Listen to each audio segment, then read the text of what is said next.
be just a suggestion I would have. Great. So it's adding something. You're not taking something out. You're adding these other ideas in there is sort of like practical strategies. Okay. Right. And I think one is there already. I think the training one. Yep. And so we'll be adding the other piece that's not there. Yep. Okay. Great. Kelly? Thank you for everyone for your perspectives on this. And I agree with what Jared put in the chat, that obviously, Secretary Moore has put a lot of thought into this, and it was all coming from a very good place and wanting to really have very positive language there. I feel like the fact that what Judy wrote makes people feel uncomfortable is a good sign. That's a sign that we're saying something powerful and important. And it's not comfortable to think about the things that certain of our ancestors have done, and that things that we are continuing to do today without questioning. Bringing it fully in the light of day and talking about it like this, I think is really, really important. So I'm very much in support of keeping the language as is. Although Sean, your suggestion to add those others, I think is a really fleshes it out a little bit more in a positive way. Okay. So I'd be interested, rather than putting one thing up against the other right now, I'd be interested to do that test of, if we take the specific strategies that are in the alternative language and just add them in. So if you use the superstructure and you keep the full analysis of the existing text, and you add in these two other pieces. I just dropped them in the chat for ease of reading. That may be another way of getting some of the practicality of that in with the full depth of the language and analysis. Judy? Are you talking about adding the proposed paragraph? Because the proposed paragraph, the Vermont state agencies will engage in and actively encourage the use of equitable language, that paragraph? What I heard from Sean was to put the two specific strategies, not the paragraph above it, but rather the A and B, what I just dropped in the chat, that what you'd add into the existing text that's in the document right now. That's Okay. what I heard. Okay, because my issue is, I'm not sure people even know what is offensive language. I think, Judy, that if I may jump in, I think that what Secretary Moore was trying to address in this additional language would be that very fact, that there is an enormous component of education. And, we all know this from our subcommittee, right? And everything that we went through, that the education to have everybody on the same page is just as critical as is the first step to a lot of this. And I sense that is what this is trying to introduce here, is making a conscious, actionable suggestion about how, about the fact that agencies will begin the process of educating themselves in order to attempt to do no harm moving forward, or to relearn language, etc. At least that's my take on it. Please, somebody. Well, where did this first paragraph come from? Because there's some offensive language in that paragraph as well. So that, if we're talking about the first paragraph in the alternative text that was proposed, came from Secretary Moore as potential text. And then below it are the two strategies that I pasted into the chat. And what's being suggested here is one way forward is to use all the original text as in the document right now, and only pull over the strategies. I'm looking at Iris's point in the chat right now that really the strategy A, and I kind of made it as well, strategy A feels like it's covered in the original text maybe sufficiently. So really it's pulling the strategy B in that says, we need to create some opportunities to have this conversation and educate ourselves about it. Okay, so this paragraph will not be included because That- this paragraph in itself is offensive. And that's the problem I'm trying to educate you about. People do not know what is offensive and what isn't offensive. Yeah. So what I was trying to and I'm glad you clarified that. And what I'm trying to test with the council is whether if we pull in this additional detail of create educational opportunities into the original language, if that makes it better. And whether we have a broad consensus in the council to use the original language plus this additional specific strategy or action. Okay, thank you. Yeah. Okay. So I think just in the interest of sort of, seeing if we're actually more aligned than we might think we are, at the end of this really important conversation, I wonder if we want to test this quickly, and that adding in certainly that item B in, since we think the training piece is already pretty well covered, but certainly adding in item B from this strategy of what I just dropped in the text, right? Create educational opportunities to teach about the negative institutional and structural legacies once state sanctioned discriminatory policies and practices have been on the communications today. I think I read that correctly. I'm sorry. It sounded a little sideways when it came out of my mouth, but it's what's in the chat on this item B. And I think, Abby, you did a nice job of trying to say the purpose here is to start that conversation to figure out what we don't know. Okay. So let me just do a quick check. If we were to add in that piece in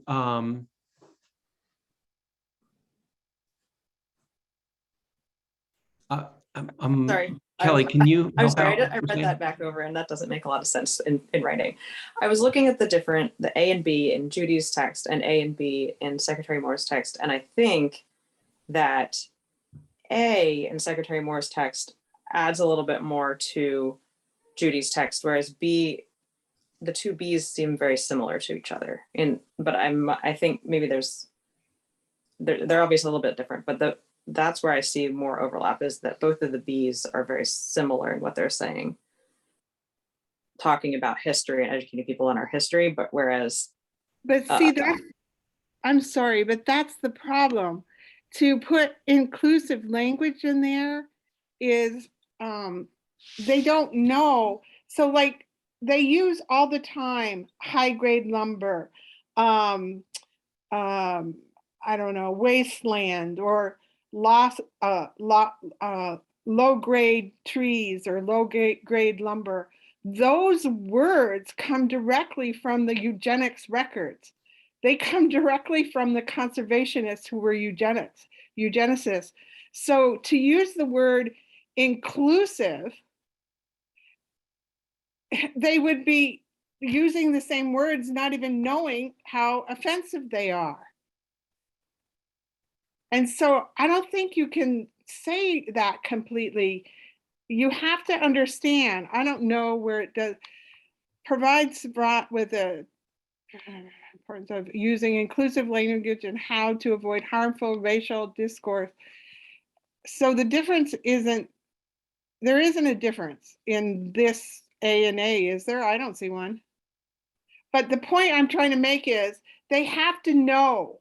They have to know what's inclusive, and they can't do it without learning, because I went round and round with Charlie for 4 weeks and people made fun of me. They mocked me. I gave them article after article, research after research showing where the words originated and how bad they were, but they just don't know how bad they are, and they don't want to. They don't want to change. So we have to make it, however you word it, we have to make it So that change in education is a huge component about this. Yeah. Yeah. June, do you have a suggestion on that about how to make sure that that message comes out clearly here? Hang on, you're still on mute, June. Yes, Judy, I was thinking we could maybe focus on the phrase to promote awareness and perhaps sharpen that to get your point across. What you just said reminded me of conversations and debates that I had to live through for many years on the use of the phrase grandfathering.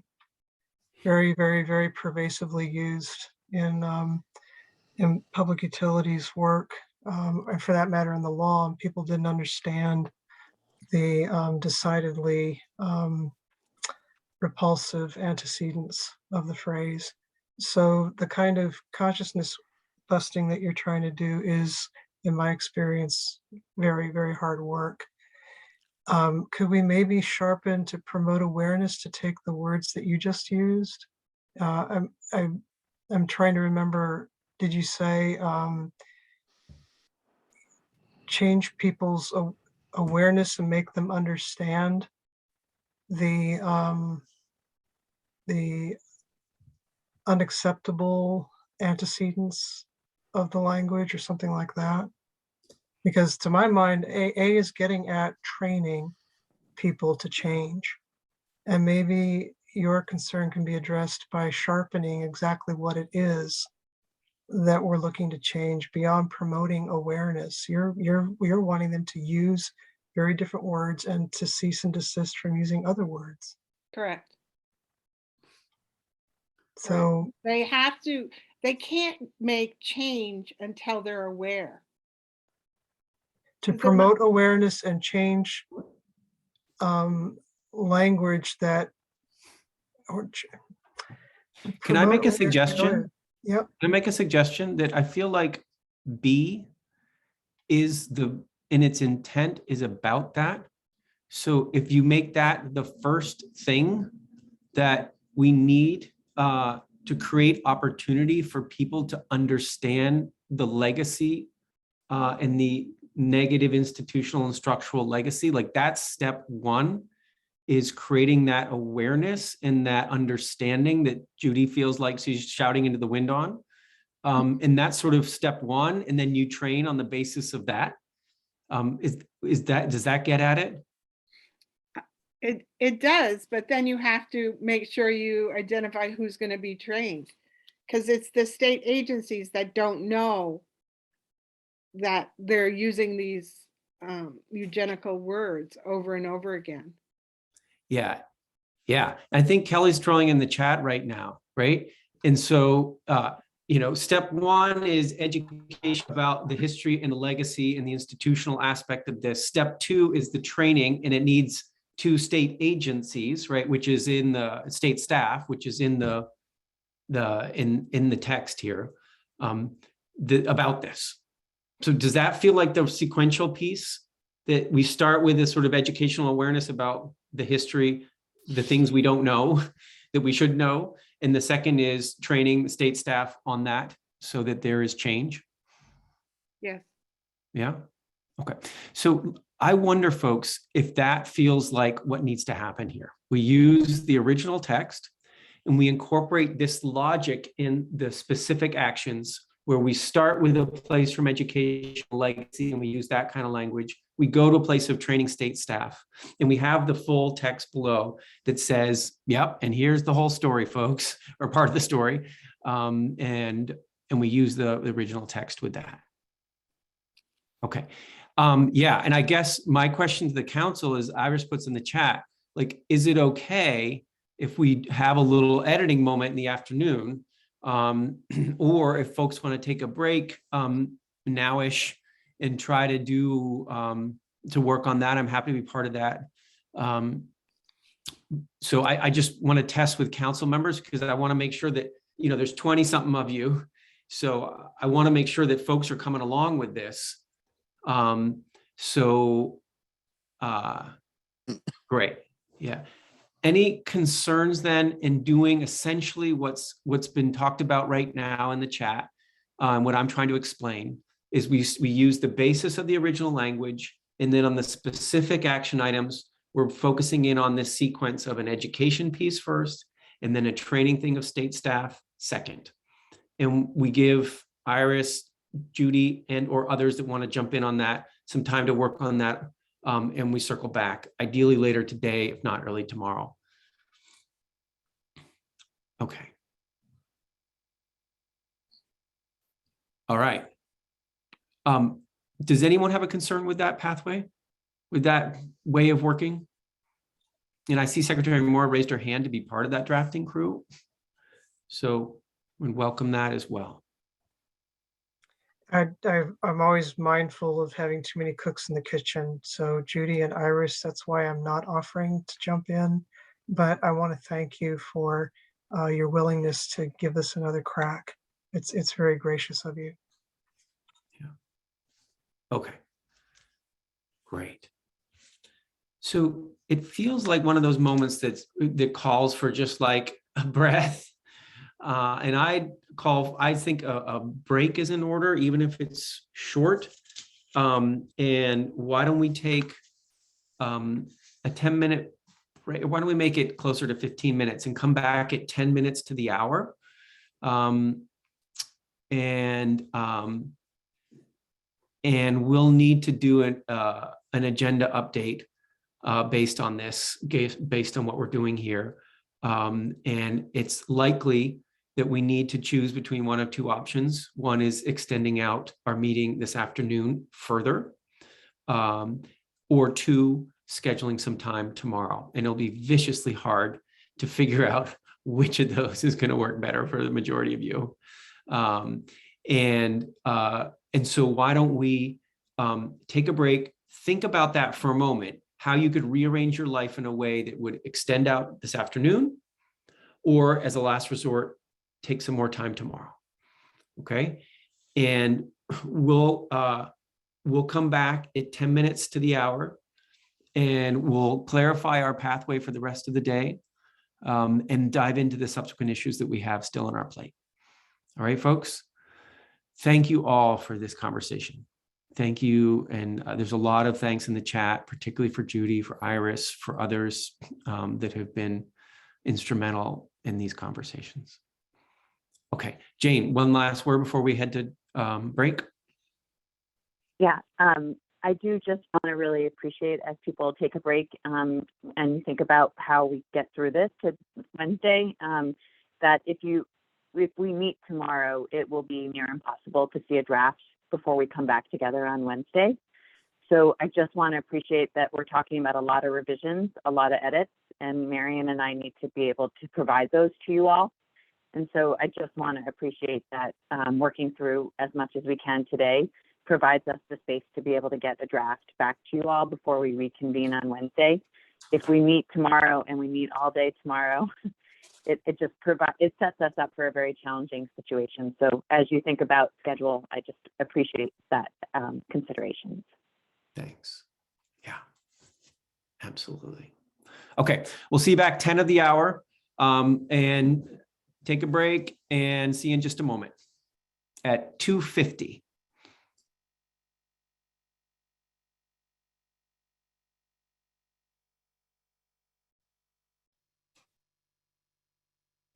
Just let us know what you figure out. That'd be great. Thanks. And so as we're getting going here, our first order of business really is to be a little bit more specific about our schedule and what we want to do, considering where we are in the list of things we still have to work on. So that's our first order of business here. And as Jane said, there's a greater likelihood of you having a new draft with track change and clean at a decent time tomorrow, if we do as much work as possible, if not all of it today. So that's a consideration as we're thinking about it. The other considerations, we need some specificity. So we should probably just pick a time and say, let's go till this time. And the third consideration, and which is a text I just sent to Lauren as well, who's like on the way to the urgent care.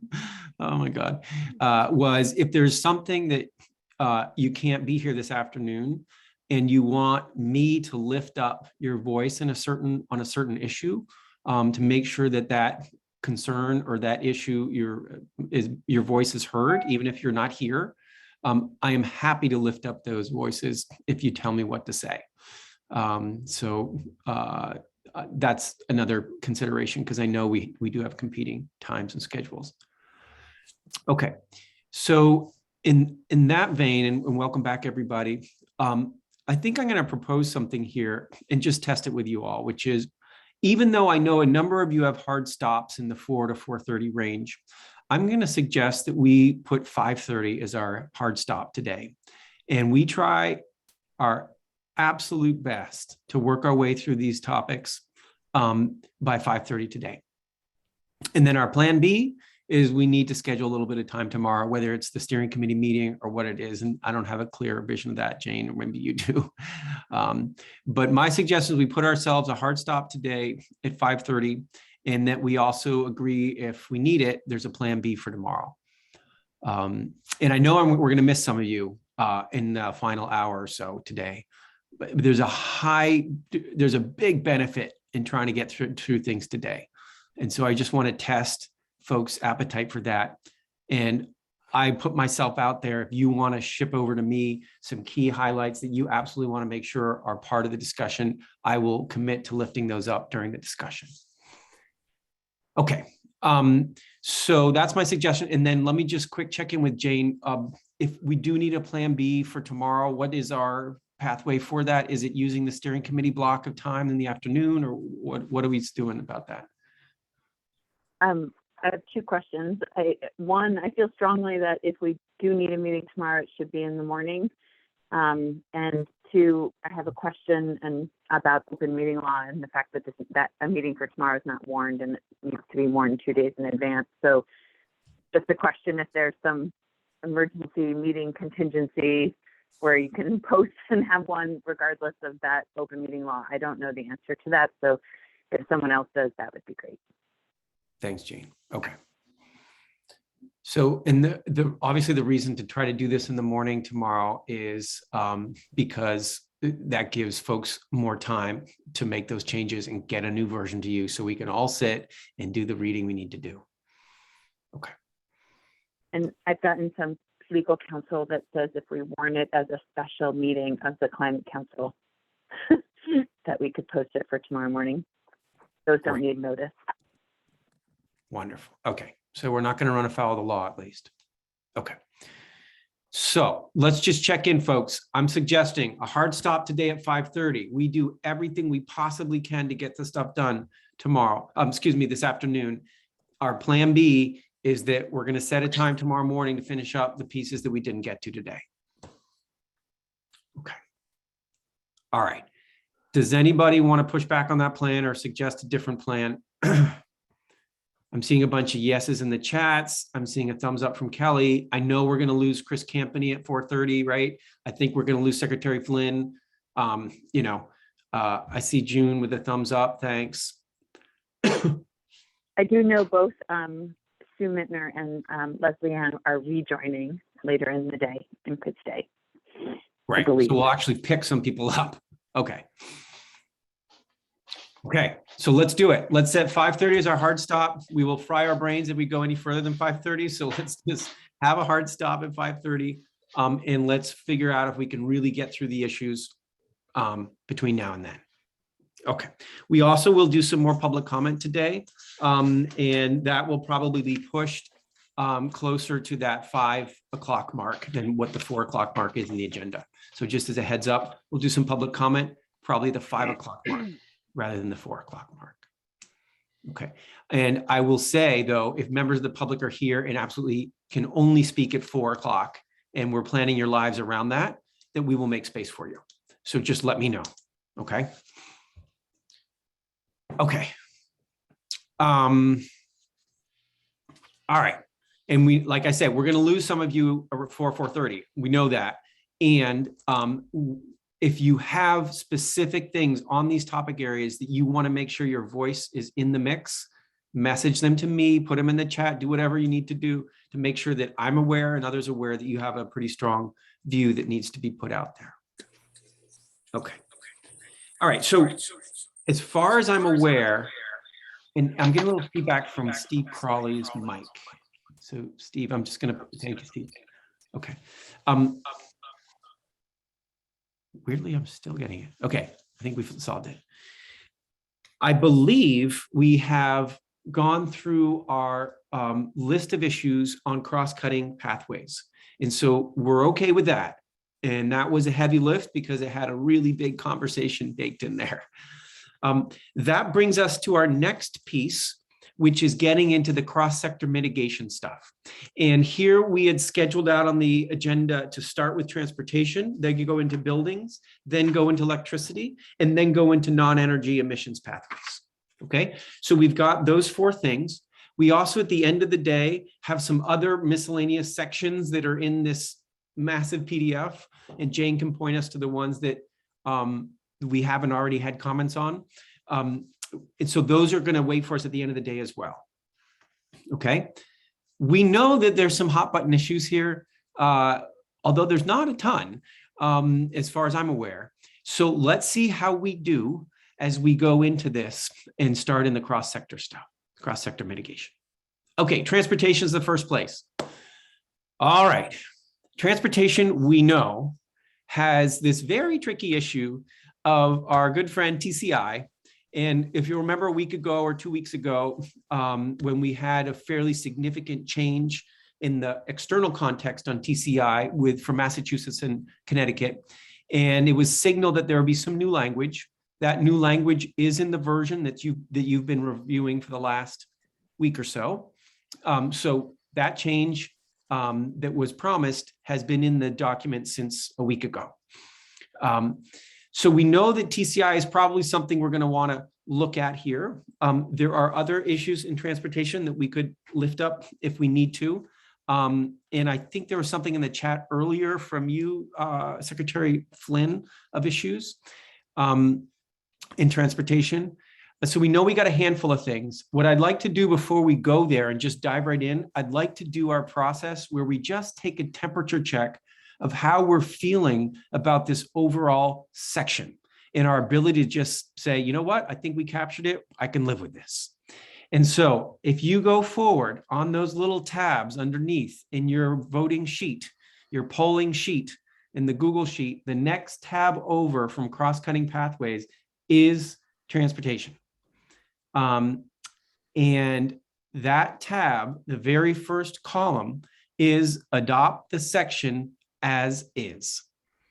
Okay, so just as we've done with the other sections, let's do a quick temperature check of where you all are at as a council with this section, the new language on TCI, all the stuff, right? Where are you as a council? And let's take your temperature right now as before we dive into any specific conversation and what might need to happen.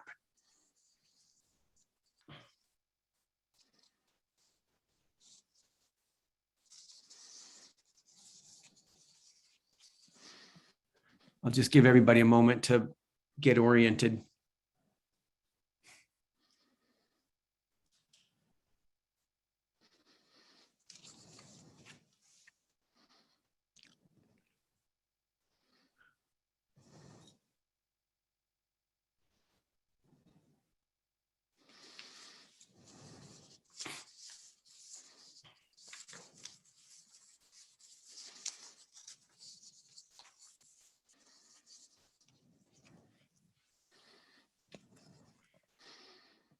Okay, let's take another 30 seconds. I'd like to see a little bit more activity in this sheet, a few more Ys or Ns or whatever folks feel moved to put. Again, we're trying to figure out exactly where we're at for the context of the conversation we're about to have.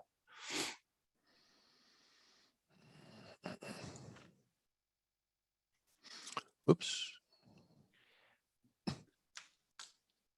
David, I'm sorry, I can't find the TCI language, the new stuff. Okay. My apologies. So if maybe Marion can put in the chat a link to the document, and then somebody who has the transportation section open, either that standalone document or it looks like page 15. on the standalone document, not on the big monster PDF, but the standalone transportation document. Looks like page 15 is where that new language is. I'm happy to give folks a little more time. I don't want to push you if you need a moment to just sit for a second. I'm wondering, David, it's Liz, whether just even, I don't know, 40 seconds by Jane or somebody else on who put the language together, you know, like what's already happened to create this language. Sure. That's a great idea. I'm happy to do that, but I also appreciate that Joey and Gina are both on this call, the transportation leads, so would encourage Joey or someone else to do it. Yes, thank you for the question. I mean, so we worked on this language, Gina and I, with some staff support from DEC and Agency of Transportation. I believe Secretary Moore has seen the language and Commissioner Walk. So it was a co-created endeavor, trying to, you know, fill in the gap that the news that Connecticut and Massachusetts have pulled out of the program. Again, Massachusetts in particular, Governor Baker signaling that as a multi-state effort, he was hoping other states would join. So we had put in this language, co-crafted it to put it forward for your review, which signals, you know, sort of us continuing to participate in TCI, the Transportation Climate Initiative, which is not the program itself, but in the process. And, you know, if, you know, sort of signaling if it was resuscitated, revisiting that. And in the meantime, getting back to work in our next cross-sector mitigation subcommittee meeting in the next couple of months to identify strategies to fill the gap. Okay. Thanks, Joey. That's helpful. So that's what's happened in this document, with the idea that TCI is still mentioned. It's still mentioned as a something desirable for Vermont to join if there's regional viability to it, and then an ask for a sort of quote plan B or other steps that need to happen to address the eventuality that this may not work. Okay. Does anybody else need greater clarity what's in this document before expressing a sort of initial view on the overall transportation section? Does anybody else need a little more clarity? Okay.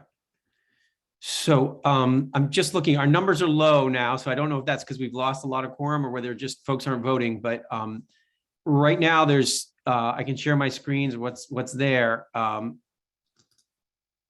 This is what we've got right now. A lot of folks are ready to move forward. Not everybody is. And so we've got two no's and then a need of some modifications here, which is a form of no. So I wonder if we want to just do a quick pulse check to see if there's anything else besides TCI in this document that may be prompting some of this concern. So let's check on the issues and then let's take them one by one and see what to do and at what point we just offer folks the ability to write a dissenting view. Catherine, go ahead. I'm smiling at Secretary Flynn's comment that yes with modifications is as much of a yes as a no. And I didn't know that was a choice because that's what I would have picked if I had a choice. My comment is actually relatively, I hope relatively minor, and it echoes a comment I made when we reviewed this section last time and I didn't see any changes. It's on, do you want me to just run right through what the issue is? Yeah, go for it. Yeah. All right, now I gotta go from the voting page to where this is. Okay, so on page 23, the Sustainable Transportation Plan, the first bullet that says that it shall encourage public transit provider boards of directors to continue to offer fare free transit following the conclusion of the FY22 fare free programming. I made the comment last time that without a replacement revenue or a change in the funding structure, that you can encourage all you want, but it doesn't solve the issue. So my suggestion here, it could go two ways. One is to delete the language that starts encourage public transit provider and just say free fares for all users of public transit following the conclusion of the fare free programming, because you do have the modifying language above. Or if that's not amenable, then it would be encourage the boards of directors to continue to offer and identify funding replacement for fares. So one of those two would be perfectly fine with me, but I just think it needs to acknowledge that funding needs to be part of the equation and not just a desire to do it. Great. Okay. Super. So that's issue, and you've got two potential options on the table to address it. Thank you. Let's not solve it right now. Let's keep going on our punch list of issues. In addition to TCI and this issue that Catherine just brought up, is there something else in there that was prompting folks to say this needs a modification before I feel comfortable supporting it? Secretary Freeland, go ahead, Joe. Thank you, David. I'm sorry, I don't have a page number on the copy I'm working from, but I'm looking at the legislative action and rulemaking page. Okay. That sets under sector, then various actions and whether they need legislative action or ready for rule. And I don't know if, Jane, I don't mean to impose on you, but I sure as heck can't pull that up successfully. Yeah, that's not in this section unless it should be in this section specifically under where that legislative action is being identified as an action, but I think you're speaking to the specific table where we assimilate all of that in the implementation section. I believe that's So probably that's what okay. And yeah, but I that's great. imagine that action should have come from here somewhere. So hopefully Joey or Gina or Megan, anybody can, if you name the legislative action or rulemaking that you have a question about, hopefully they can point me to it, because no Sure. matter where we make that change, we'll want to cross-reference it. Sure. Well, as Secretary Moore had said on, I've forgotten what day it was now because we've had so many of them. I think it was last Tuesday. Some of the actions should call out the fact that there needs to be funding and personnel for certain things that we're being called on for doing. An example is under that portion, and I guess I'm speaking to Joey and Gina, authorize and direct VTrans to continue evaluate and expand the EV purchase incentive program. That would be an area that boilerplate language, that there's appropriate personnel and funding to sustain that. I have a comment, perhaps an issue with the piece that speaks to fee bait, my word, although it is represented on the page. For the record, the agency wouldn't support that. That doesn't mean I'm going to vote no on the entire thing. That's not the point. I might suggest a slight amendment. This says authorize and direct VTrans, DMV, Department of Taxes to implement. We can't really implement, to my knowledge, we can't on our own implement a tax or a fee. That's the legislature. We might just put an asterisk here that needs to be some wordsmithing, and I don't want to take up a ton of time. So I guess, Joey, I didn't know if I saw a slight nod there.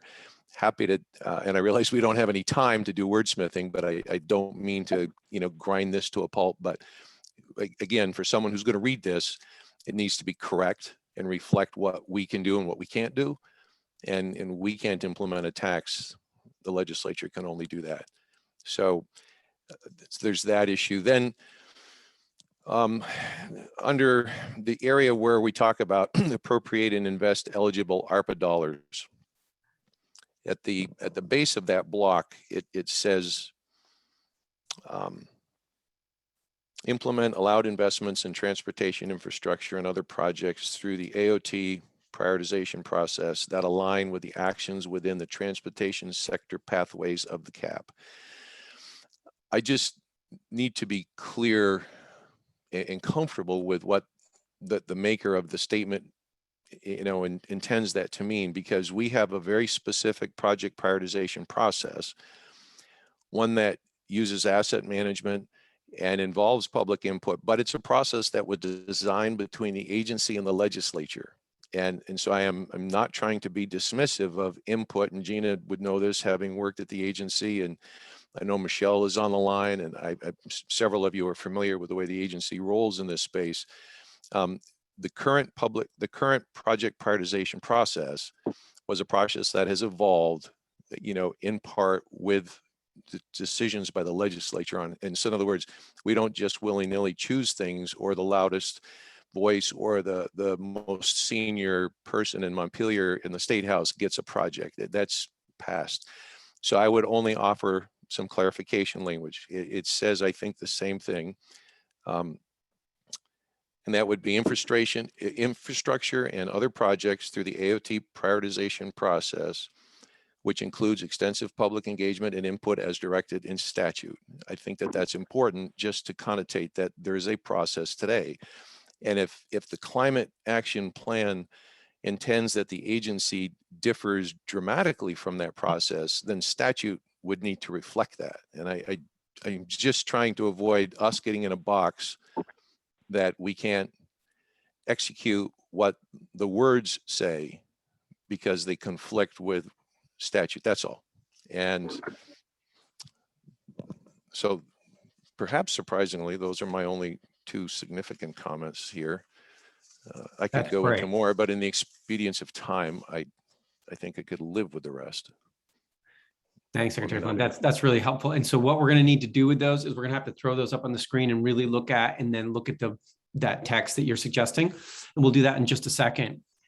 Abby? Yeah, I just was wondering if I could better understand sort of something I'm wondering about, and Joey reached out, and I'm so sorry, I have not had the capacity or the time to connect with her one-on-one, but I'm just I want to make sure I see that there's language around medium and heavy duty electrification. I'm just thinking about the trade sectors, and, I'm uncomfortable voting for something that's going to penalize a workforce that's very necessary, but also requires heavy duty equipment. And so I'm assuming that this will be dealt with at a federal level as well, because that technology, as I see indicated in the language, is not where it needs to be for rapid adoption, and it's so expensive. So I would love a little bit more clarification from the drafters, just as to how they see that particular component of the transition playing out. There's a lot of really great language around equitability with BIPOC communities, low income communities, rural communities, et cetera, but I don't see it necessarily called out in the same way with the workforce component of that or the small business component. I'm just sort of wondering what people are thinking about that. And again, I apologize for bringing it up now. We can table it if it's too much.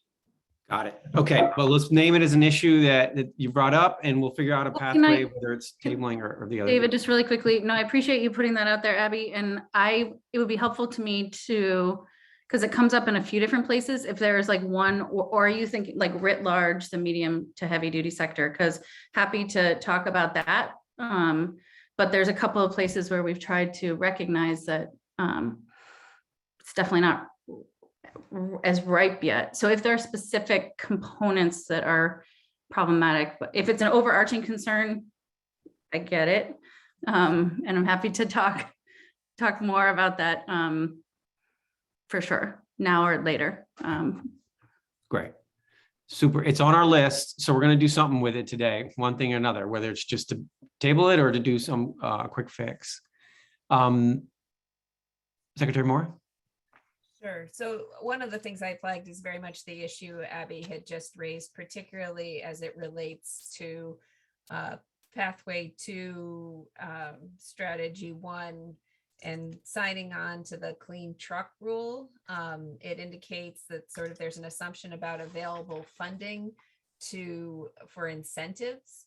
And I'm wondering, to the extent, in part asking just because of the timeline prescribed for rulemaking in the Global Warming Solutions Act will have us move immediately to sign on to the clean truck standards, and want to make sure that we've thought through if incentives are an essential component of this, and if so, wanted to put a different timeline.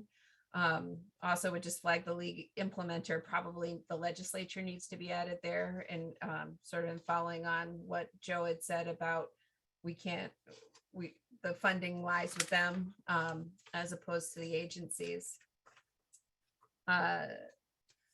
And then the other piece was just on the first page of the transportation mitigation pathways. There's the second paragraph talks about spending on fuel and fuel purchases. I don't believe this matches the table that's in the economic section of the report, which I think is section 3, the energy, economy, and opportunities related to climate action. And just there are a handful of places this comes up actually throughout the climate action plan, but I think we need to make sure we're using a single set of numbers. Thanks. Helpful. Okay. And I'm assuming folks also want to talk about TCI. Is that correct? I Yeah. didn't mention that because I Yeah. assumed that was already on the list. Yeah. Fair enough. Yeah. Okay. All right. So anything else on our punch list of things we want to talk about? Okay. I'm going to suggest we work through it from the top of the way they were just listed out, and we'll save TCI as the last thing we'll do. But we're going to have to move with some efficiency through this, noting our time constraints. So the first issue was brought up was on page 23, and the free fare or fare free issue. Catherine had put 2 specific recommendations on the table to address her concern that it's kind of a hollow statement without a statement around funding or something like that. Catherine, could you do us a favor and just, first of all, if you can get to page 23 of the, there it is, you're there. Okay, fantastic. And Catherine, could you walk us through one more time what the fix would be in your mind for this? Yeah, if the desire is to keep the encouragement to the board of directors in there, which I think is a valuable piece, I would add, let me try to wordsmith on the fly here.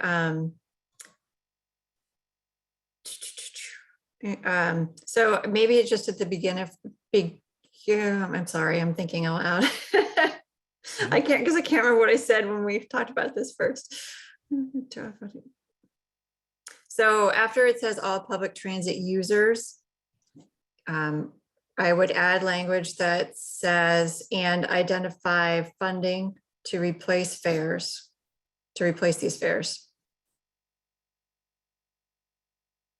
Catherine, it's Gina. Does the phrase above it not accomplish that? The state plan shall evaluate and incorporate, if found, oh, there's a typo there, to be feasible, affordable, and effective at reducing greenhouse gas emissions. So we're only going to do these things if they're feasible, affordable, and effective. The things that are listed below. I think what makes it different is when, yes, it's modified by that above, but the action itself under fare free is only to encourage the boards of directors to do it. And the board of directors can't do it alone. I see. Yeah, so that specificity requires something. Yeah, it's more a product of everything there is going to require money in that list, lots of it. But I think it's just the way that one was worded in particular, it made it sound as though it was all on the board of directors. And it is partially, but not only. Okay, so quick, just gut check on this, folks. Can anyone have a hard time living with this edit that Catherine's suggesting to address? It's fine, Gina? Yeah? Okay. Anybody else have a concern about it, or anybody have a concern about it, excuse me? Okay, great. Let's consider that solved. Thanks, Catherine, for bringing that up. All right, so now let's go into the pieces that Secretary Flynn was doing. And this is, I think we need to pull up the implementation section at this point, because that's where I think he was reading from. So Jane, if you're able to do that, that would be fantastic. So there were, I would say, I understood there was 3 issues here, if I wrote them down correctly. The first one is on at least one, if not more, of the legislative action versus rulemaking page. and importance of always using that text around funding and personnel and what we talked about the last week as well, right? Correct. Okay, so that's in here. I'm looking at what Jane's have on the screen right now. So what you're looking at here is the comprehensive draft of the cap, as Marianne and I have been editing since last week when it was posted. So this is the comprehensive draft as edited over the course of Thanksgiving holiday. So some of the things Secretary Flynn might have referenced, well, you might see changed in here already, but this is the best document for us to be working off of. And then it will be incumbent on us to go back and with Joey, Gina, and DEC staff to make sure that we bring those changes from here back into the transportation section. So I think it's the next page, Jane. That one right there.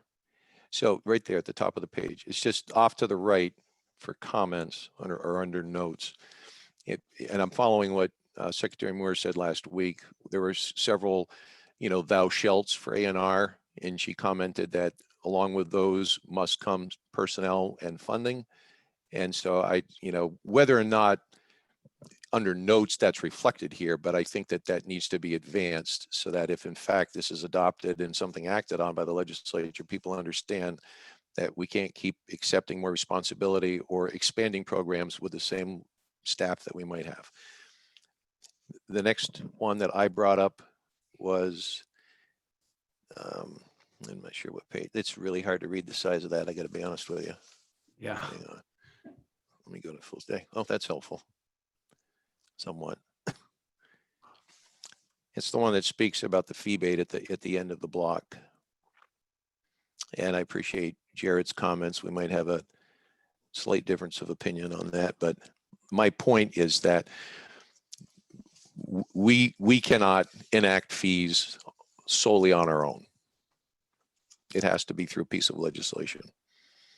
And beyond the fact of whether or not I agree with the policy personally or would want the agency aligned with that policy, I just wanted to reflect that. And I'm not saying. Yeah. And I want to make sure we're looking at the right thing because I don't think I'm not saying it. the ARPA one isn't the right one. I think. Well, the ARPA one, the ARPA one was one I brought up. If you want to, but it's different than what you're saying right now, right? Right. Yeah, and I'm not seeing it in what I'm looking at on the screen. So if this draft has changed since like the day before Thanksgiving, then I apologize for wasting your time, but I'm not seeing it. Man, does Joey or others? Yeah. Do you mind? Sorry, David, if I can just go back to answer Secretary Flynn's question about capacity. 100% agree with you. Capacity came up time and again. It is one of the reasons we originally back, which seems like 50 years ago now, but had lifted up capacity as like a key enabling strategy. And clearly that was coming up in other places as well.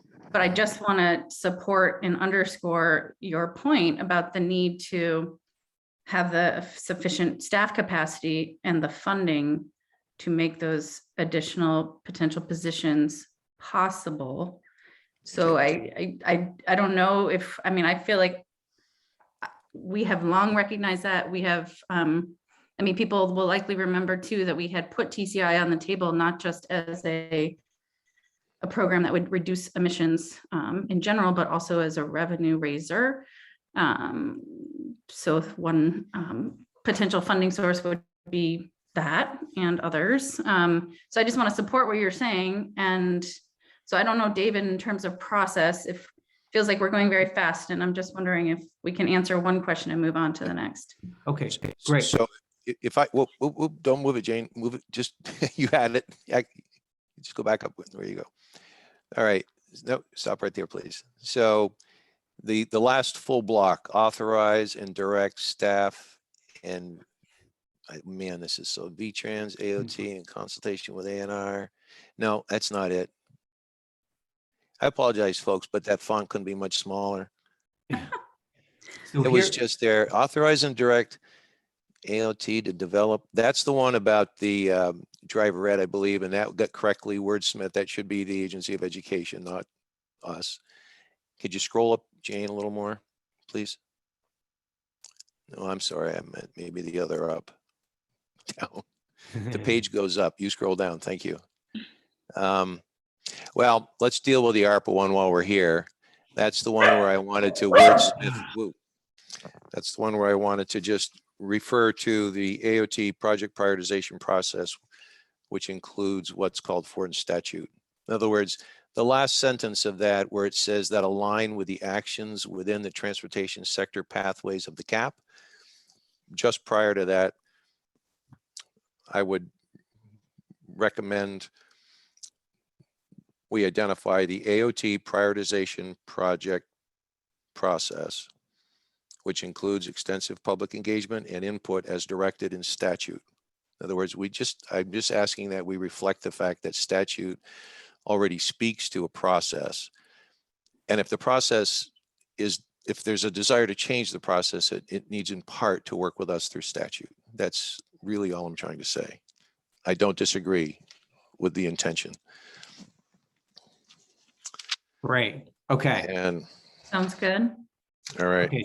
So that change seems good. I think the issue of this, the capacity and the funding and everything, I'm hopeful that the fact that every single one of these was changed to staff and support and fund and all that gets at that point. And then there's this one pending one about your concern on the one we can't find right now. Well, we could probably find it. If I could, it's the one that if you were seeing this in a bigger format than I am, then maybe somebody can call it out. But I've got a nice big screen here, but there it is. It was, if you just go back down a little bit, there you go. Authorize, direct, and staff and fund AOT / Department of Taxes. Thank you. Vehicle efficiency price adjustment. Thank you very much. There we go. Your eyes are much better than mine. So that's the one. Just, you know, for the record, this agency would have a policy issue with that statement, but that's not a comment on supporting this or not supporting it overall. My only point was, I believe that it should be wordsmith. This says authorize and direct. Well, I don't respectfully believe that the climate committee can authorize the agencies to institute a fee or a tax. So I think we need to acknowledge somehow that perhaps it's, you know, direct DMV and the Department of Taxes to examine vehicle efficiency price adjustments. I mean, and again, this isn't intended to be kicking any cans down the road, but the way I'm reading this, the DMV and AOT, and I won't speak for the tax department, couldn't specifically do what is being said on the paper. That's all. So would it help to say legislatively authorize? Because we throw authorize out and we are talking about legislative authorization. I think, Gina, that would address the recognition that this is a piece of statute. Yes, thank you. All right. Yeah, sorry, Secretary Flynn, I think that would be, and maybe Jared's language is helpful in clarifying that. I just dropped in here. We see the lead implementer being the legislature first. Okay. Because it absolutely fundamentally needs enabling legislation. So I think if we could drop the legislative in front of all those. Right. Authorizes. I think legislative and the Vermont Department of Taxes would address my concerns. Thank you. Legislative. So I'll just say that I think those kinds of changes should be made to the transportation sector. I mean, this is explicitly saying that it's legislative action. Oh. That's the only reason it's here, is it has to have the act of the legislature in order to proceed. So maybe what's happening is there wasn't clear language in the transportation section that said the lead implementer is the legislature and vice versa. But for this section, none of these things are listed if they don't need clear legislative authority to happen. That's helpful to know. Right. So if I'm taking the concern here that Secretary Flynn's putting out, it's like, hey, we can't do this right now. We need legislation. So I think we're aligned that this is a legislative action, and we could even do further clarifications, maybe in the transportation section, if there's any misalignment around that. Okay. All right. Is there anything else we want to say on that? And we solve the ARPA dollar things by adding that phrase about the prioritization piece. I think with the AOT prioritization process. Okay, great. So I think those are, how you feeling about that, Secretary Flynn? Good? Okay, great. Excellent. Thanks for bringing those up. Those are good things to clear up. All right, let's dive into this issue of the language around medium heavy duty electrification and the concern that Abby brought up about what this means for workforce. You know, Joey, you already did a little response to that. I wonder if there's something else you want to point people to who might have a concern about sort of what's being said there. And then, and Secretary Moore made another specific comment about Pathway 2 Strategy 1 on the clean truck rule. And I think that comment was, hey, we got to flag the fact, you know, it assumes funding's there, and that's not an assumption we should necessarily make. If I heard that comment correctly. So while Jane is scrolling furiously to find that, and thank you, Jane, for that. Joey, is there anything else to say, or Gina, about this concern? Well, I think it's in the introduction to the heavy duty section. That's it. It's still in the R&D world, and that there's funding to explore options. We're not talking other than the California mandate, which will get the market going and get the vehicles to Vermont as they become developed. We're not talking about policies on heavy duty truck operators other than, hey, there's this stuff coming down the track. You could save money on fuel, give it a go through the Vermont Clean Cities program at UVM and some of the work VIC is doing with buses. The idea is to do R&D that will then help with the transformation as the vehicles become available and affordable. So if that's interpreted some other way, give us the specific need to change wording. Yeah. So for those who had concern, and I wonder if we can go to the very specific concern of Pathway 2 Strategy 1 and the comment around funding for that or lack of funding. Maybe I can help. My question was, the way the Global Warming Solutions Act is set up is anything that requires rulemaking, the agency has to move immediately to implement. There's no ability to guarantee there will be incentives. It is unclear to me from the way this is drafted if incentives are part and parcel, or if we are committed to signing on to the California Clean Truck Program, knowing that those costs may fall to the individual vehicle owners, and just want to make sure it's clear, because we say two things, but they will move independent from one another just based on the requirements of the act. And I think it's not dissimilar to the concern Abby expressed about just trying to make sure we have all the pieces in place to support this sector of our economy. I would like to hear from Megan. Megan, are you on? Yes, Gina, I'm here. Okay. I mean, DEC would be the implementer of this, and I'd like to hear what your interpretation is, Megan, of what's there and Julie's concerns. So just to clarify, since we're talking, I just want to make sure we're talking about the Advanced Clean Trucks Rule, which is a rule that has been adopted by the California Air Resources Board, and therefore Vermont also has the ability under the Clean Air Act to adopt it in Vermont. It is a technology forcing rule that imposes requirements on auto manufacturers of medium and heavy duty vehicles. It does not impose any requirements on the purchasers of these vehicles, like fleet operators or business owners. So it's bringing these vehicles to market. It's a very similar concept as other technology forcing motor vehicle emissions rules that Vermont has already adopted, such as the zero emission vehicle rule and the low emission vehicle rule. It requires the manufacturers of these vehicles to support dealers of these vehicles in Vermont, for example. So again, and I think Gina, you just highlighted this, this is a technology forcing regulation. It imposes no requirements on purchasers of these vehicles or fleets. It makes them available faster and in greater quantities to the market. So I hope that helps to clarify what this standard would mean if implemented in Vermont. That's super helpful. I think some of that clarification might be useful in the description of the program.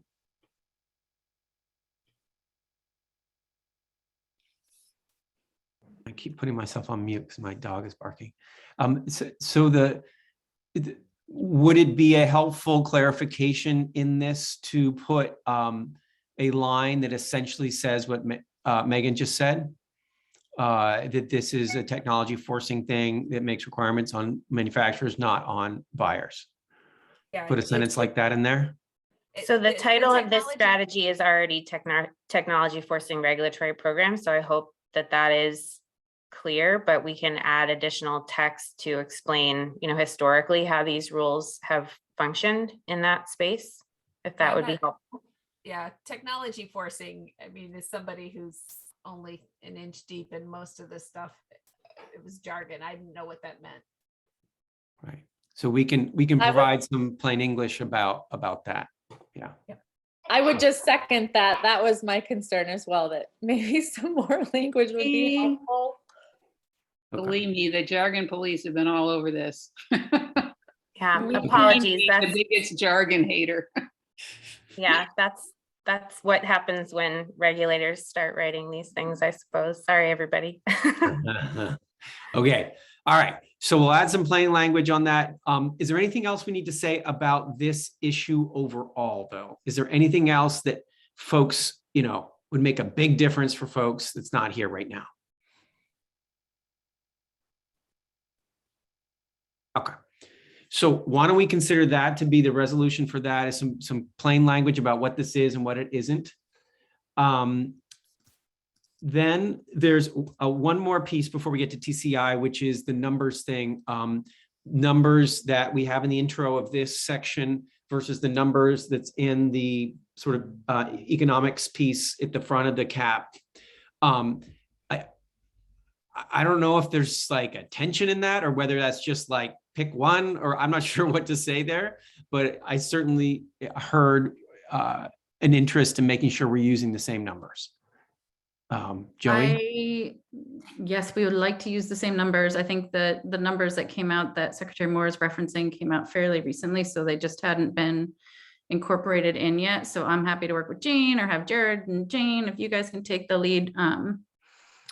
With Megan's help, that'd be great. I thought we had already incorporated it, Secretary Moore, but it may not have made it into this draft. Apologies, but can do.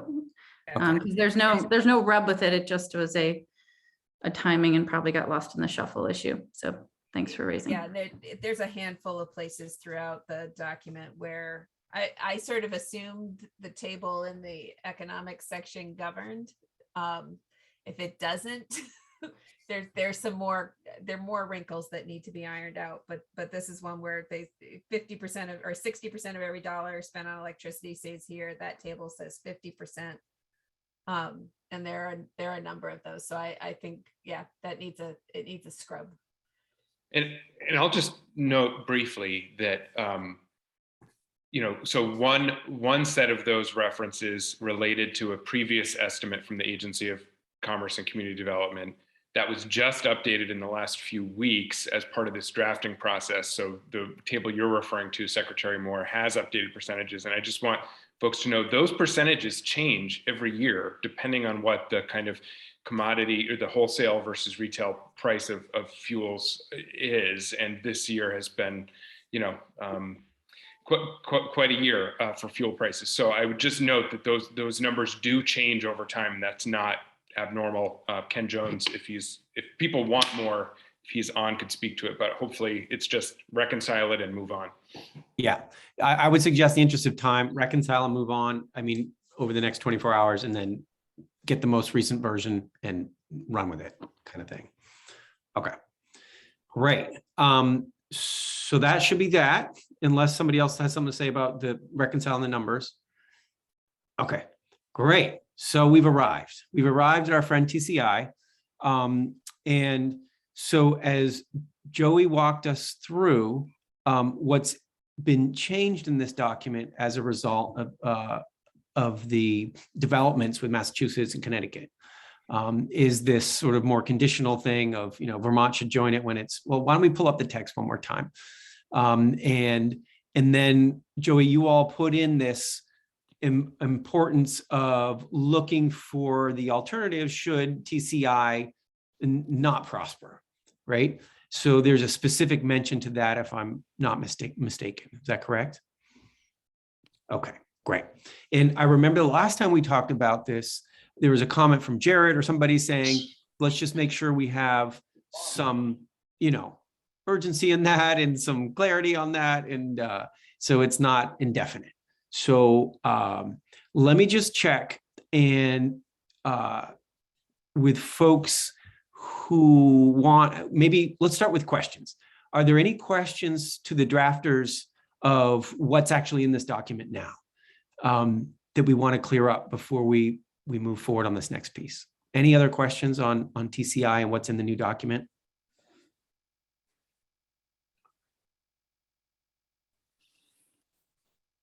Okay. And on the time frame, what is the time frame that's put in here on developing these sort of alternatives in the event that TCI doesn't prosper as a regional marketplace? What's in the document right now, Joey and Gina? We hadn't made a recommendation yet. We figured it would be a conversation with you all, but you can see here from Commissioner Walk, he's sort of recommending the timeframe to match the biomass discussion. I think that makes a whole lot of sense. Seems like Jared agrees. So I think it was at March 31st of 20. Well, it was actually spring 2022 was where we landed. Spring 2022. Vermont, that could be March or May. So choose your own adventure. I think there is an interest in not committing some mistakes of setting timelines that we would regret. I mean, TCI can move at the speed of a turtle because there's so many different entities involved. Right. And that doesn't mean it's not good or it's not going to work. So I think we need to be aware of that. I'm a little apprehensive about setting a hard, firm date, figure this out by, maybe we're not talking about that. I just think it needs to be on the table and our eyes need to be kept wide open on what's going on and be ready to jump in when the time is right in the region. I think a lot's going to depend on what the feds do in the next couple of years, what the politics are, what the funding is that's available. If things go south at the national level, regional options are going to be more important. So I just think it's something that needs to be in there. I think it's kind of odd to say, well, we'll have it figured out by April. Maybe I'm missing something with Peter's comment. Can we look at the text? Maybe Jane, if you could move us to the text of where such a timeline would be put in. Where is this supposed to be, Gina and Joey? Like where do you talk about the? We don't. We just say they need to continue on looking at it. It needs to be. Well, you see it here on like 22, like 222 or whatever. Sorry. 232. Go ahead. The time frame associated with looking at alternatives, that's really what we're talking about. And so that is the March timeframe so that the group can have a more holistic conversation at that point. I see. Rather than TCI specifically. I see. It's a separate time path. This is to bring alternatives forward. That's a different issue. You mean coming up with plan B by then? Yes. Right. But one so thing, that's what we're talking about for, yes. Yeah. And Jared's making the same point. We're talking about the CSM, the cross-sector mitigation subcommittee, and you all as a council thinking about what the alternative looks like in a way that you haven't been able to do in the last like 2 days. So I still don't, I'm not sure exactly where the text is. I'm looking at the text right now as you all are, but it sounds like what you would like to see is something where this idea of a plan B is more fleshed out, and so that there's a clarity about what the alternative looks like.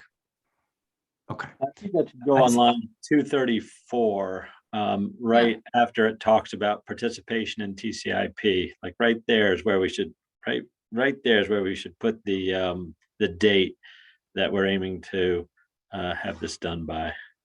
Great. Okay.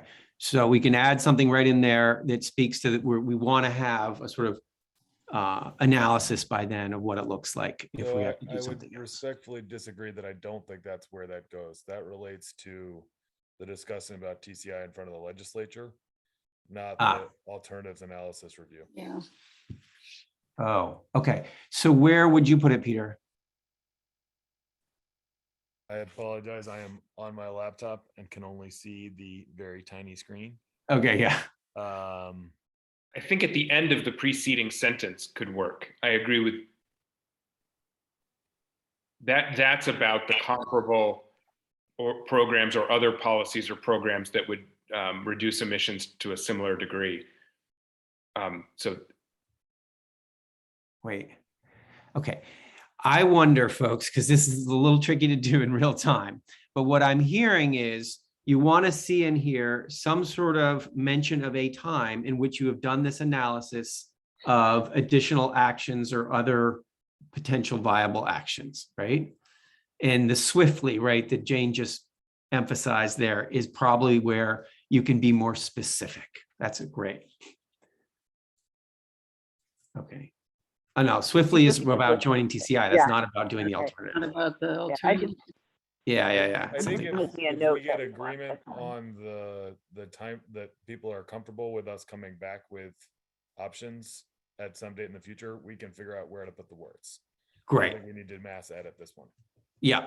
So why don't we make a note here and maybe don't highlight this swiftly. Don't, because I think that's referring to something completely Yeah, different. I get that. I'm just adding in a comment. It was not Okay. intended to be in any appropriate place, but I just wanted to make sure it was there. Got it. Okay. And so what I'm hearing clearly though from folks is a time frame of like next spring is the right time frame for thinking more, having some clear vision around the alternatives. Okay, great. Isn't that wildly optimistic? This is a big deal. And to think that in the next 3 or 4 months, we're going to have this figured out is, maybe I'm putting too much into it, but I think it's going to take a little longer. Okay. To get for to those who are arguing research, to get to the level, we may say, well, we need to do more research, but I don't know that we're going to have the option laid out. Let's say a low carbon fuel standard. It's going to take a year of work to figure that out. I don't mean to interrupt, but I mean, Gina, I think the idea is have established some date just to move the ball forward. Given because this is such a dynamic area right now with what's coming out of the federal government and everything. I think if you just set a date by which to kind of have a solid revisiting of where we are. Okay. Right. So if we don't posit it as we will have a solution on this date, we have it as we've thought about it and this is where this is what we're thinking. Okay. I see some hands up and I don't know, Bram, if that's an old hand or a new hand. That's a new hand, actually. My last one wasn't a raised hand. It was just an interruption. So this is okay, go ahead, please. So 2 points. First of all, I think what we are talking about here is not simply an alternative should TCIP never happen. It is also what we do in the meantime, because it could take 10 years for TCIP to happen, right? And we have a more urgent problem in front of us that can't wait 10 years to decide, well, that's not going to happen, so let's do this other thing. So I think we need to be clear that what we are putting together here is the program that we are going to enact while we wait for TCIP and also in case TCIP never happens. And the other point I would make about how long it's going to take to sort out the alternatives, again, there's a certain amount of urgency because our planet is deteriorating rather rapidly. And these are really complicated, but there are not that many alternative options. You can probably count on one hand the number of viable alternatives to TCIP in terms of mechanisms for reducing transportation emissions. So I agree it's daunting and a lot of work, but it also feels really urgent, and letting it go for a year makes me really nervous. So I'd prefer that we stay with a shorter springtime timeframe to, at least have some alternatives for the subcommittee to present to the council to start sorting through. Thanks, Bram. And that echoes the point I think you made and others made last time, right? And that's in our meeting notes from last time, is this isn't just about like plan B to TCIP. It's what do we do right now? Is that sort of unresolved? Okay, great. Secretary Moore? Yeah, I guess I have I agree that we have a hole in our greenhouse gas emissions reduction budget absent TCI.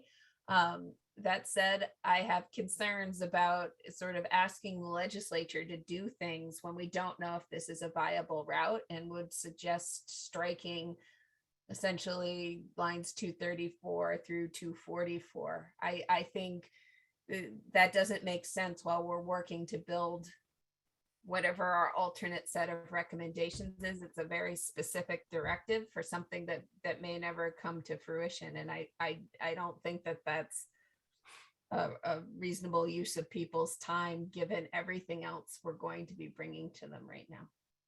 Okay. So that's going to be another specific idea on the table, is to actually take that off as a recommendation to the legislature, given the uncertainty.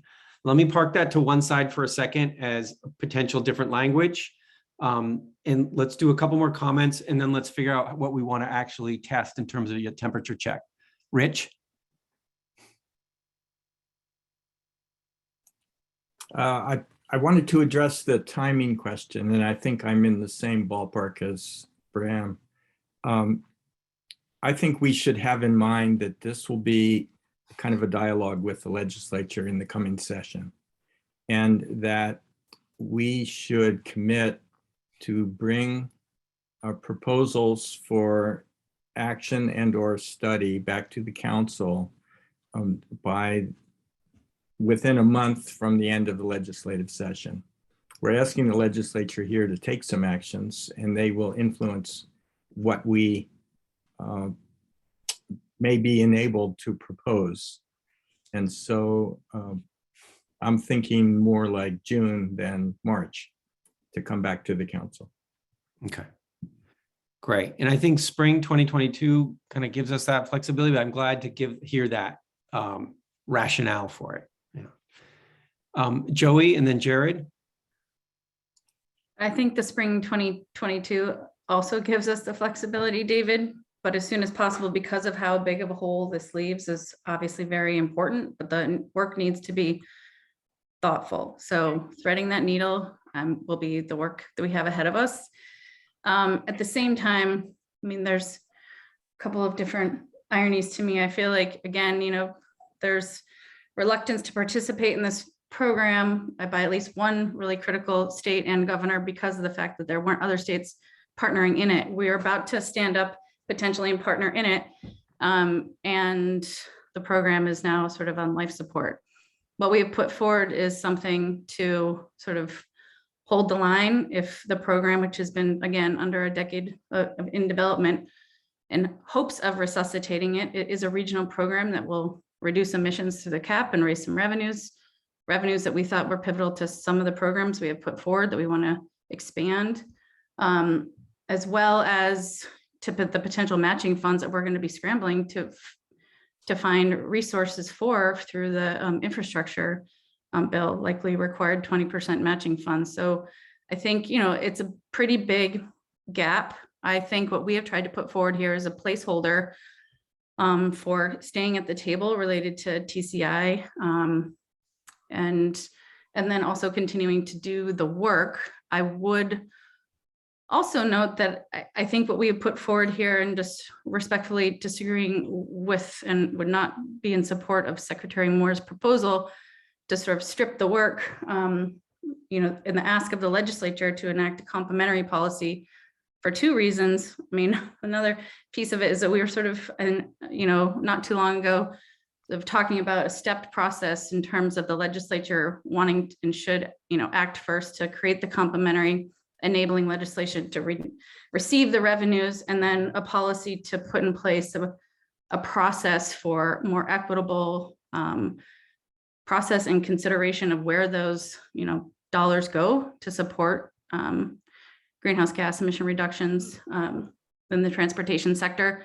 So I think that I really hope that we can continue to keep this as part of our plan, as a nod to the legislature to sort of set the stage, not only for TCIP, but there could potentially be another program that would require this kind of enabling legislation. And I don't think that we should wait to set that stage. I think if we send an urge, the legislature will do it at once. If the CAP suggests that we should move forward to create this enabling environment, that's really helpful. And also, lastly, I would just say, importantly, what we have identified is sort of, again, setting a process and criteria in place to guide the allocation of revenues from TCIP or another program.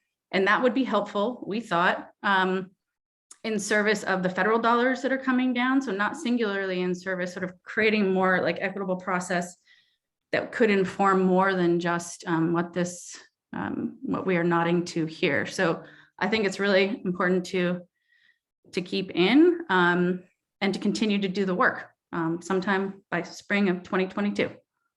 Thanks, Joey. Okay. All right. Jared, I see June raise her hand, and then I really do want to take your temperature on some versions of this real quick. Jared, go ahead. Thanks, David. Agree with everything that Joey just said. I also just want to say that I would have significant concerns and strongly oppose striking the language from line 234 to 238. And here's the reason. I think, as folks know, our emissions reduction requirements that we have committed to meet by 2030 are nearly 3 times larger than by 2025. A lot of the actions that we are identifying in this plan will take time for rulemaking, the legislature to come up with statute, then to be implemented. And so if we want to be sure that we can advance strategies that can make an impact on the timeline that matters, I don't think we have years to kind of risk, or years to wait. And so let me just put out a couple of hypothetical examples. Even if it seems unlikely now, if Massachusetts or Connecticut changes their decision, or if New York says that they want to move forward with TCI inclusive of, say Vermont, Rhode Island, and DC, I think we need to be, given that this process to develop TCI has been carefully developed as a region over a decade and has been carefully considered by the cross-sector committee over the last year, resulting in a consensus recommendation. If that ends up happening, I think we need to be ready to join the program rather than go back to square one and ask or make a recommendation about being able to accept revenue from such a program and then have a process for identifying how that revenue gets invested.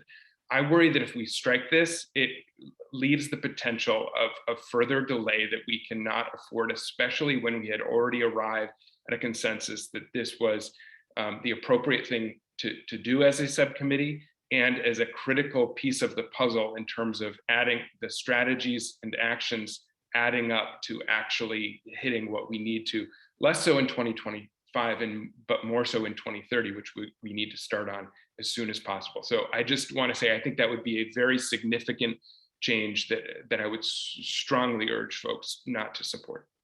Thanks, Jared. June?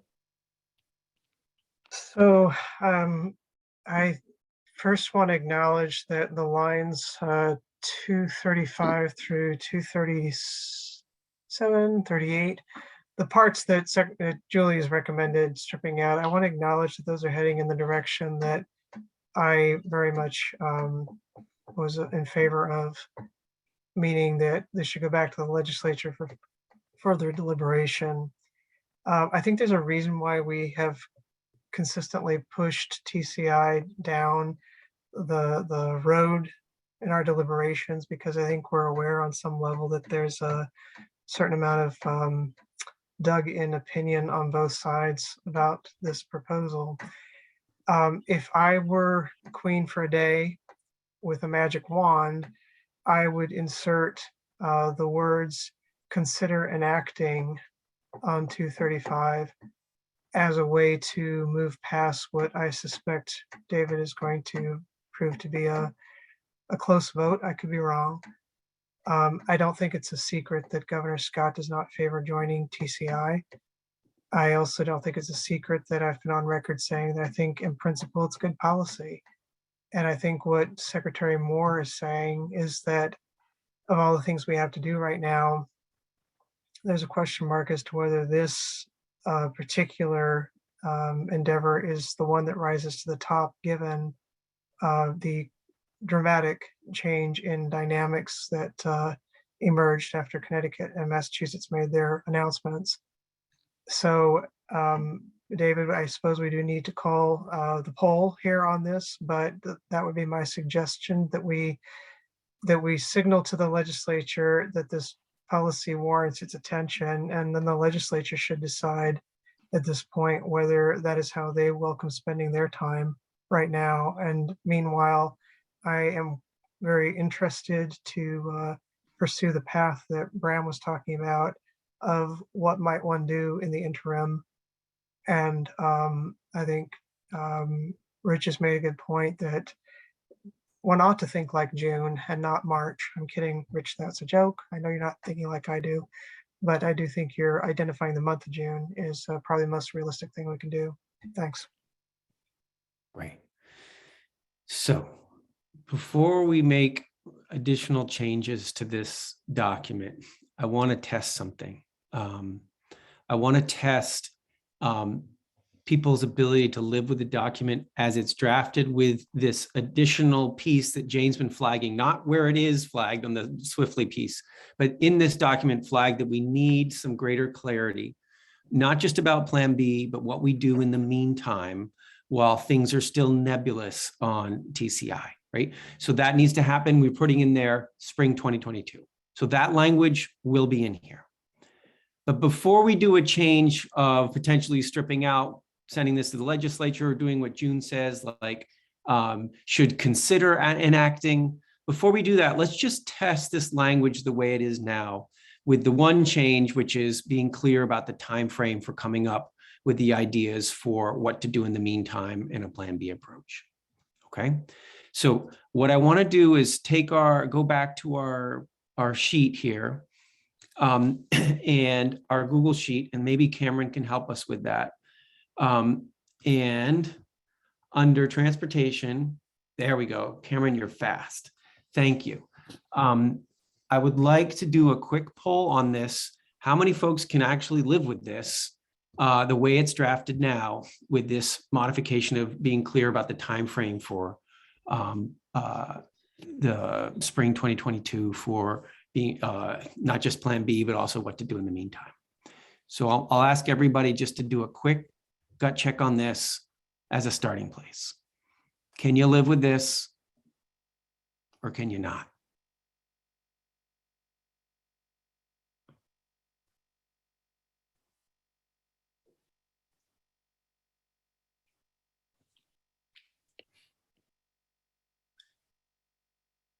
If anybody's having a hard time figuring out what column we're in right now, just let me know. I'm happy to help orient folks where we're working right now.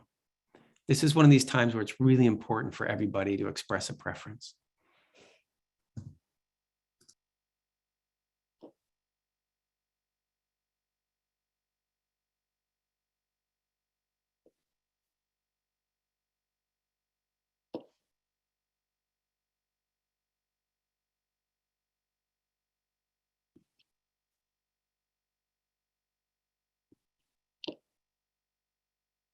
I'm just giving folks time to express that preference.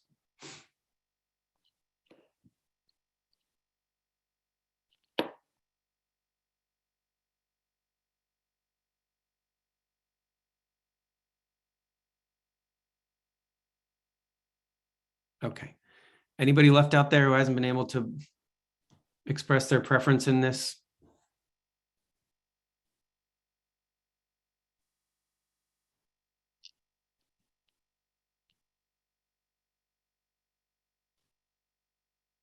Okay, I'm just going to share my screen of what we have. Okay. All right. So, and Sue's the last, yeah. So it looks like we've got everybody here.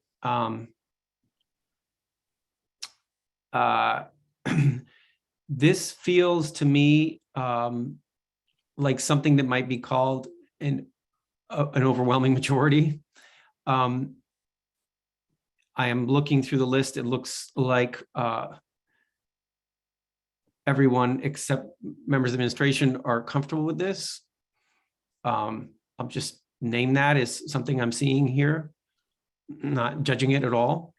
And I'm wondering if our pathway forward is for a strong dissenting view on this, to say these are our concerns about putting this forward and saying that the legislature should enact this stuff.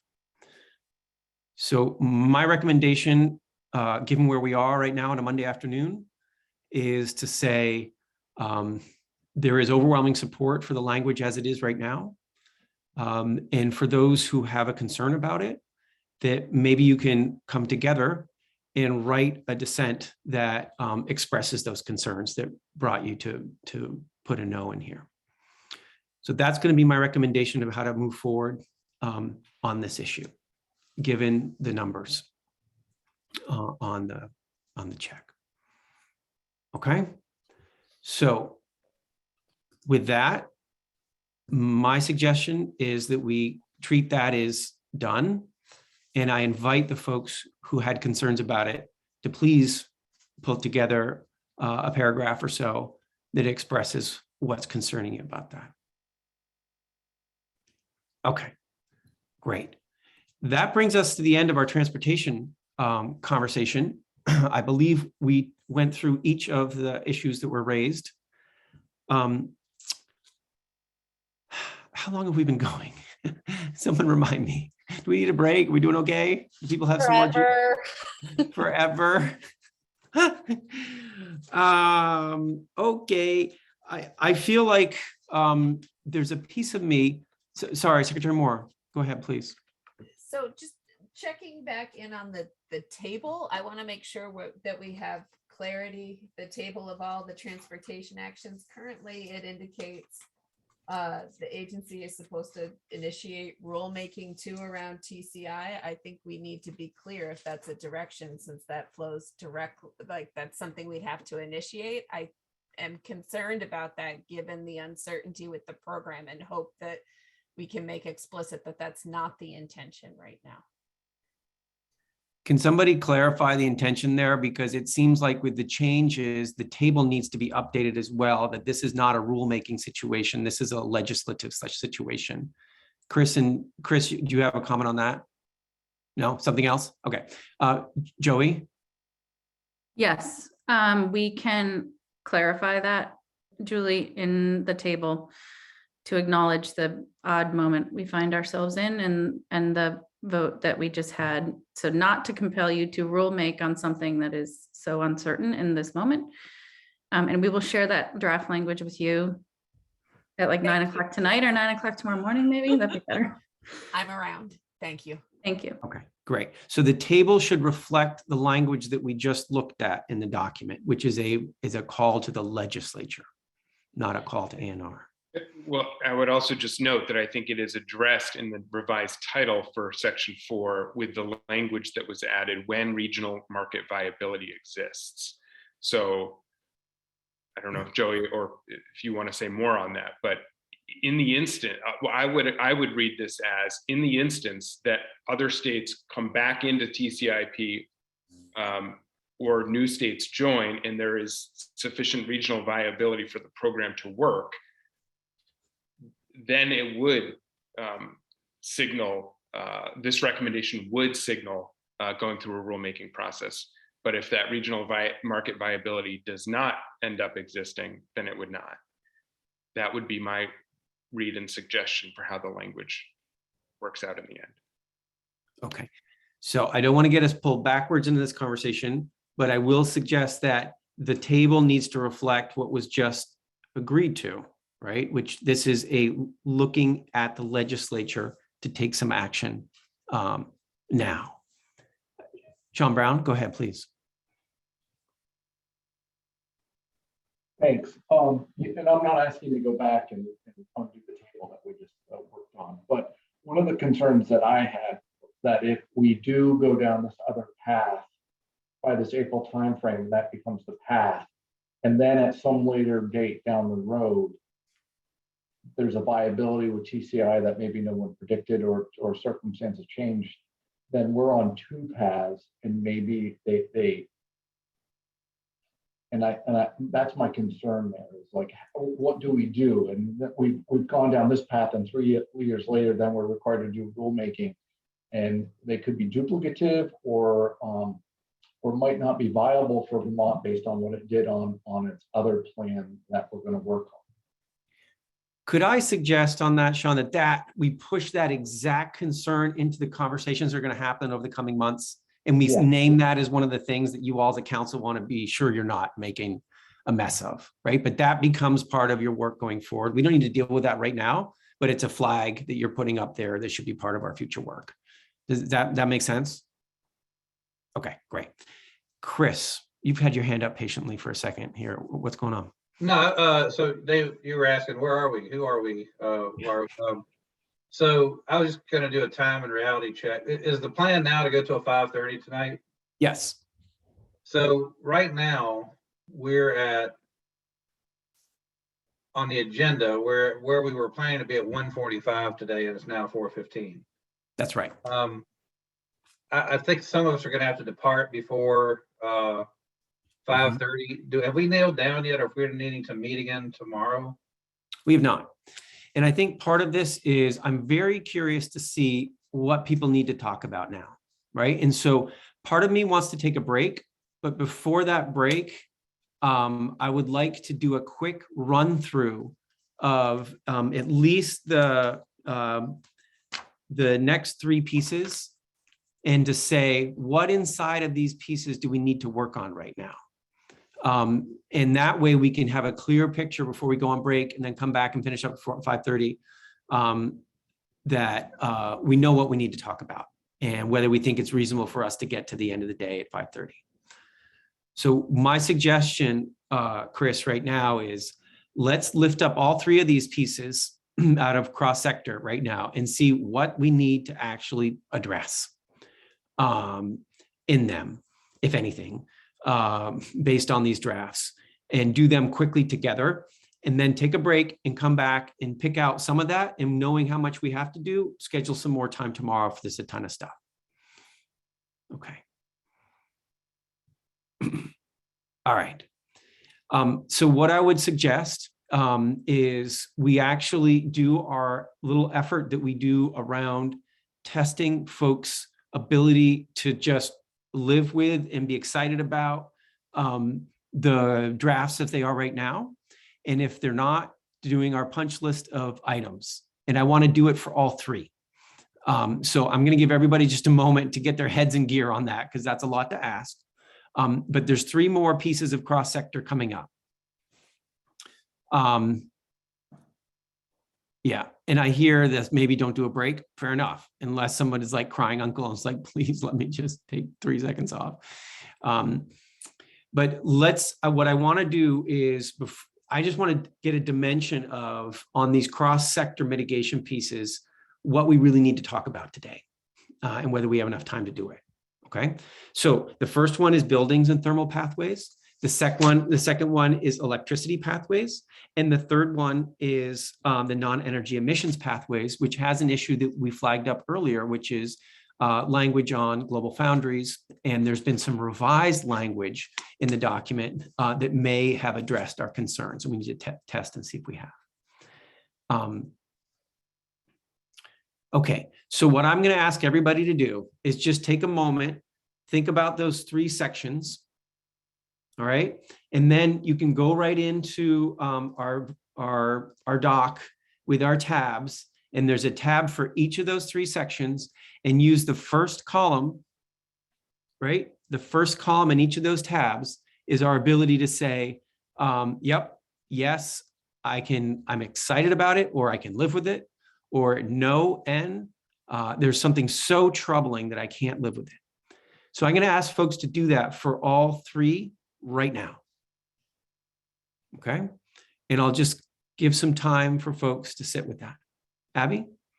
I just want to flag that Kelly raised in the chat that it's the second night of Hanukkah, and wondering if we maybe need to do public comment before it gets any later. Okay.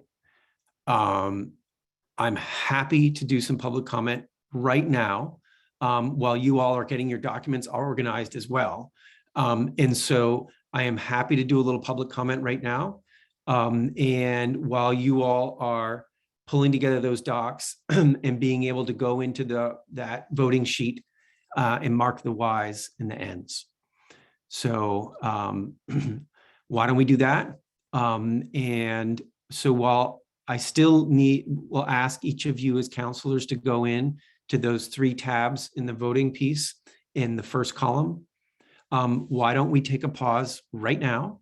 And if there are people who are joining us in our meeting today who would like to make a public comment, why don't we open up a space right now and do that? And so I'm happy to have folks who have been observing our meeting today raise their hand and or make a comment in the chat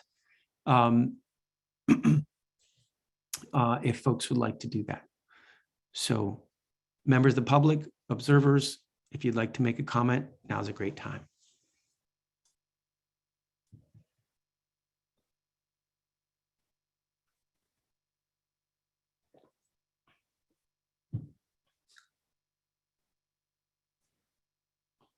Again, if you feel like making a comment in the chat, that's a perfectly acceptable way to. Cheryl Joy, go ahead, please.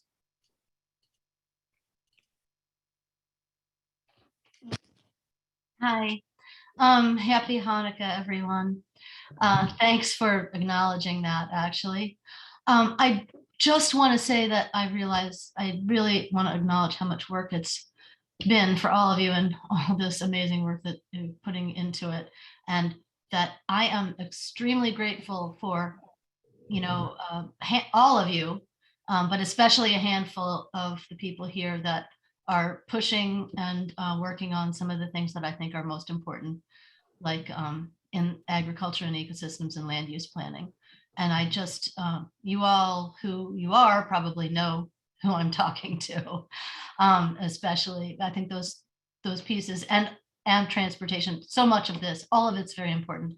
And I really want to also acknowledge the equity that you talked about in the very beginning of the meeting this morning, and the really hard piece that we're all going through now also, that came up in, I don't know, around 2 o'clock.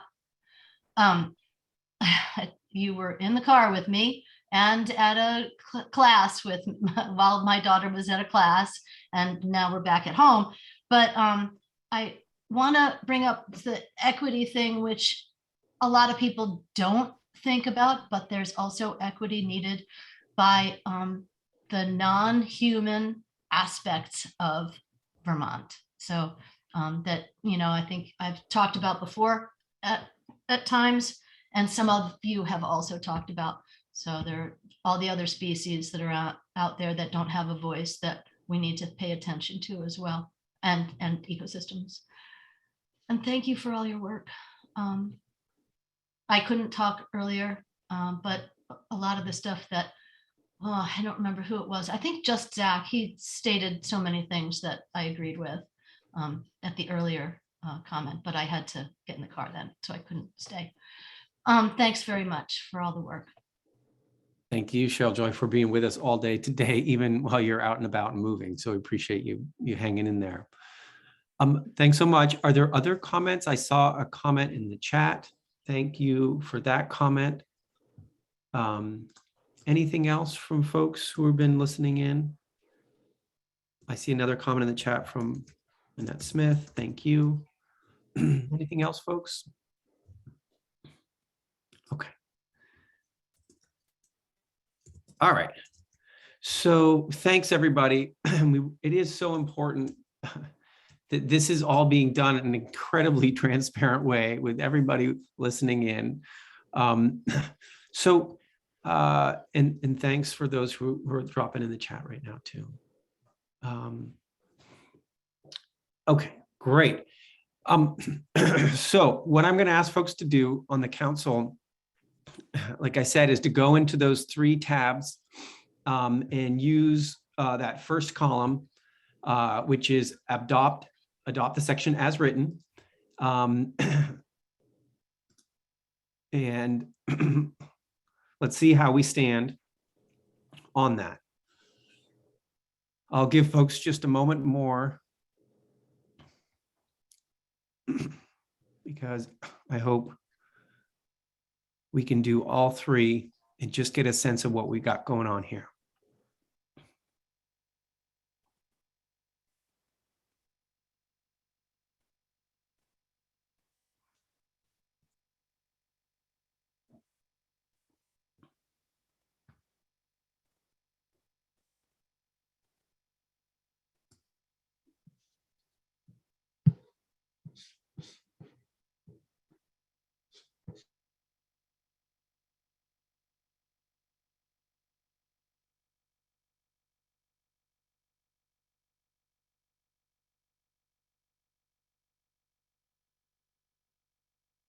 Okay, does anybody need some more time to go into those 3 columns and the 3 different tabs?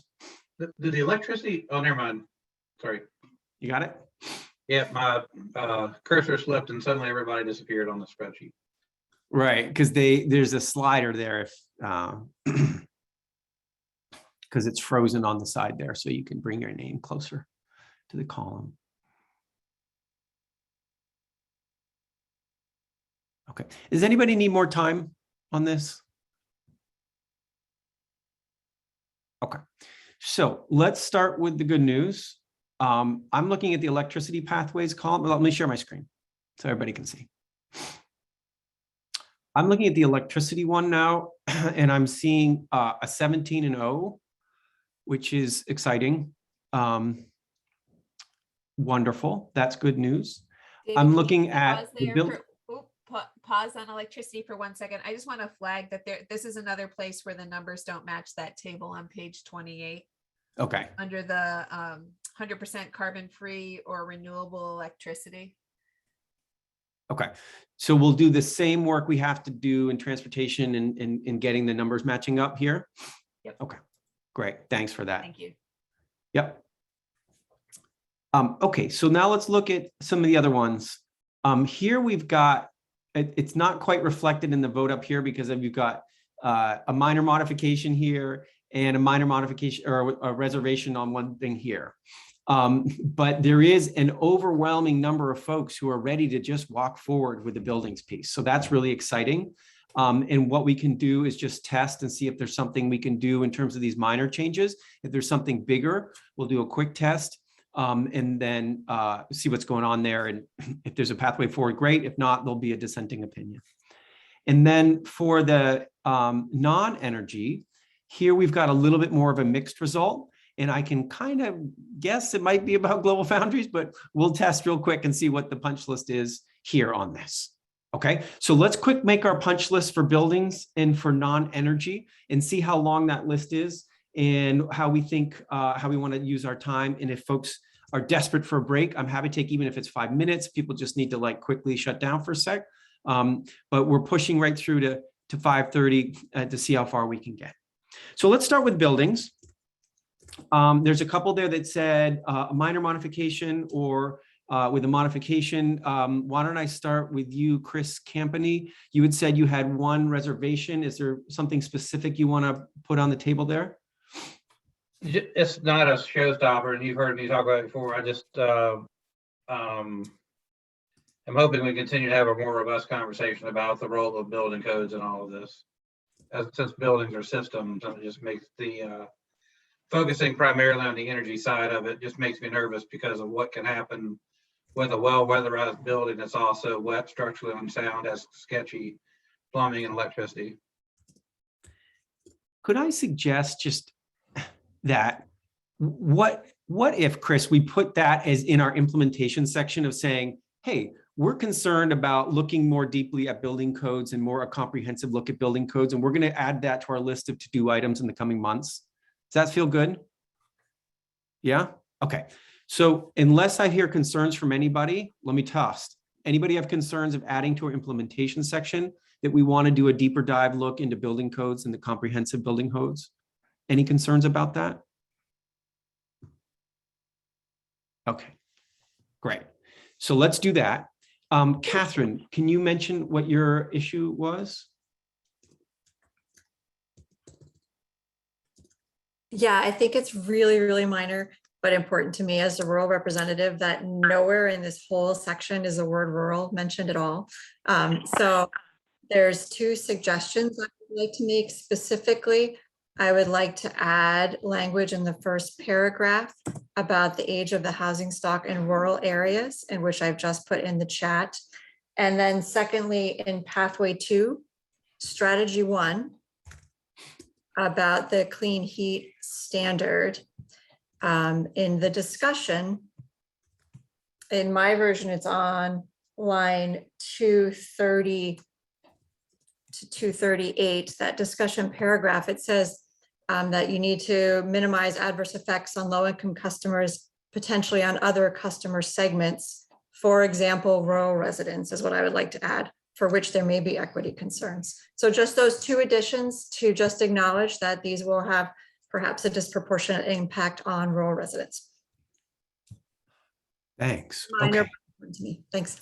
Yeah. Great. Okay. So again, this is another one where we may be able to just do it and say, boy, that sounds sensible. So quick check with everybody. Is everybody okay with that? Rich, I see your hands up. Yeah, I just wanted to say, I think those suggestions are excellent. And I would say to Chris Campany, I think there's a discussion of building codes in cross-cutting. You might take a look at that. I don't disagree with the idea of looking harder and particularly looking at the resilience aspects of building codes in addition to the energy aspects. But we should take a look at what's in cross-cutting. That's fine. I think I may have contributed to that. I've lost track. I'm really sorry about that. I read it last night and I thought it looked pretty good. Okay, so let me, on that particular issue, we were comfortable adding it to our implementation section. How about Chris, you and I check in the next 12 hours or 18 hours, and if you still really want it in there, or if you feel comfortable after you've done one more round on the cross-cutting piece. If it's in as long as it's in here somewhere, I'm okay. Perfect. Yeah, okay.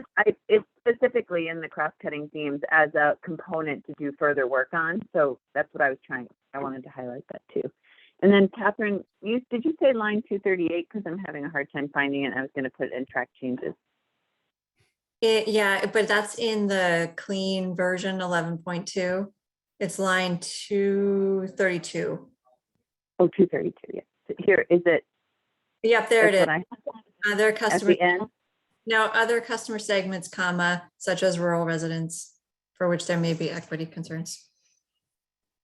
Nice. Thank you. Okay, great. And then you had another one, which I'll find in the chat. Yeah, and we'll get the other one in the first paragraph. We'll add that in. Okay, so Jane, could you actually drop your share for 1 second? And so the final piece, so those are the two, and then I see from Secretaries Moore and Flynn also a concern. So let me turn to you all to say what do you want to lift up here? Sure. I think they are generally fairly straightforward. One is just they're throughout this section, we're using the words target and goals for the global warming solutions hack greenhouse gas emissions reduction requirements. And I think it's important that they are noted as requirements. I have a couple of comments around the clean heat standard, maybe come back to those in a minute. And then the other flag is actually, I'm going to flag something for Commissioner Tierney to weigh in on, which is there are two strategies where they are specifically flagged as being the Department of Public Services, the lead. One is in strategy 2. Oop, nope. I don't have the right version open to be able to give folks line numbers. I guess it's pathway 1, strategy 3, and then pathway 2, strategy 2. And I'm not sure the department actually has the authority to do either of those things. And hoping June may be able to confirm, and maybe then we could come back and talk a little bit more about the clean heat standard. So Julie, if you're raising the two that we were discussing, I think the word back to you from me was I did not think the department had that authority. I thought it was either the PUC or the legislature. Happy to take redirect your counsel from others on the council, but that was my view. Okay. So that seems like something we need to lean into for a second. And just before we do that, I actually want to make sure, is there something else out there? You had mentioned, Secretary Moore, clean heat standard. Can you just say one more word about that? What's going on there? Sure. There are several issues. One is, again, the numbers don't match the table on page in that early section. I think we need a little bit of more explanatory text, frankly, to shine a light on some of the equity concerns around a clean heat standard, and acknowledge that a clean heat standard over time will increase the cost of fossil fuels. And the sort of third paragraph under strategy 1 says a little bit about that, but not what the negative effect on energy burden Vermonters would be. And I think we need to be explicit. And then the other piece is we had talked last time about having a timeline to implement. This suggests 12 months for administrative process. I don't think that that's nearly enough. And this is probably just another example of sort of once bitten, twice shy. But I think we need a minimum of 18 and likely 24 months for that administrative process. Okay, great. What? All right. Okay. So those are the issues out there, and I'm assuming that you're capturing the issues that Secretary Flynn had as well. Secretary Moore. I assume so, but I don't want to speak for him. No, thank you very much, David. Yeah. Some of Catherine's comments addressed my concerns. I was concerned about rural Vermonters and some of the implications. And clearly Julie raised some good points too, areas that don't line up. And so. Okay.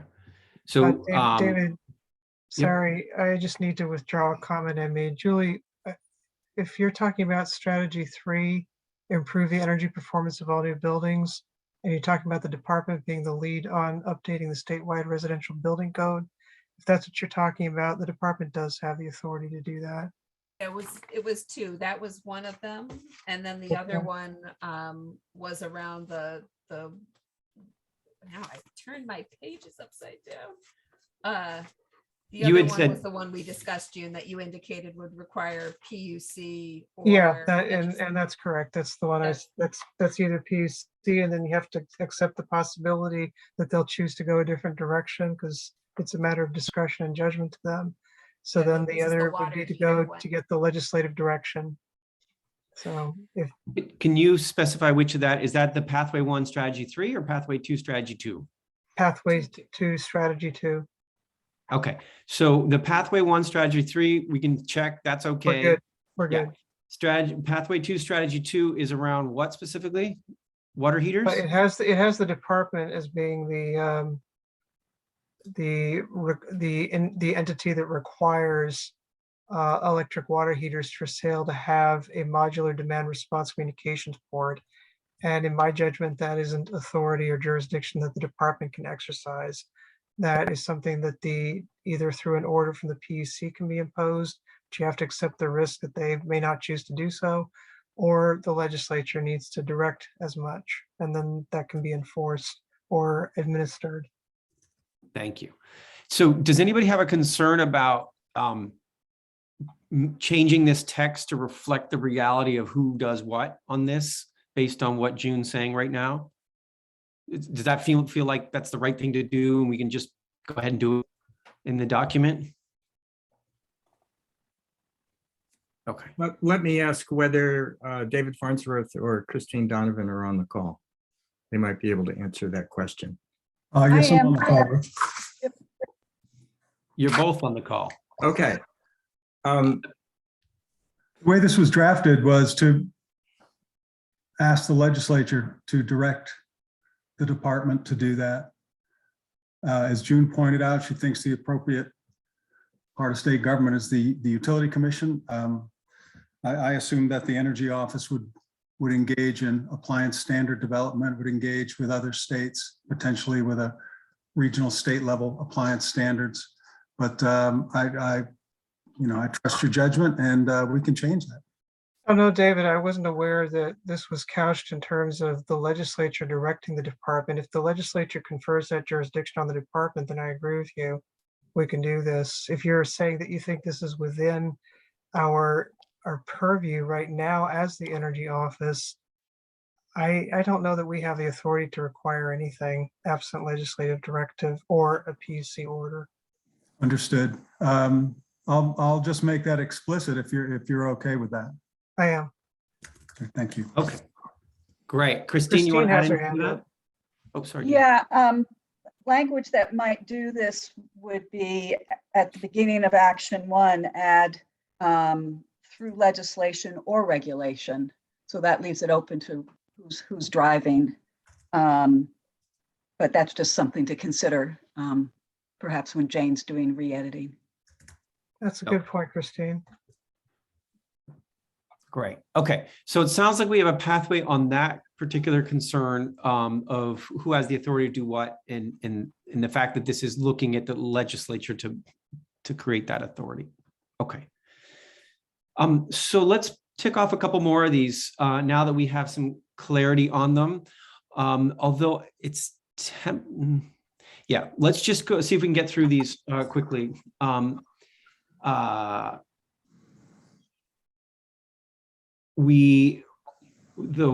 just looking at my punch list, sorry.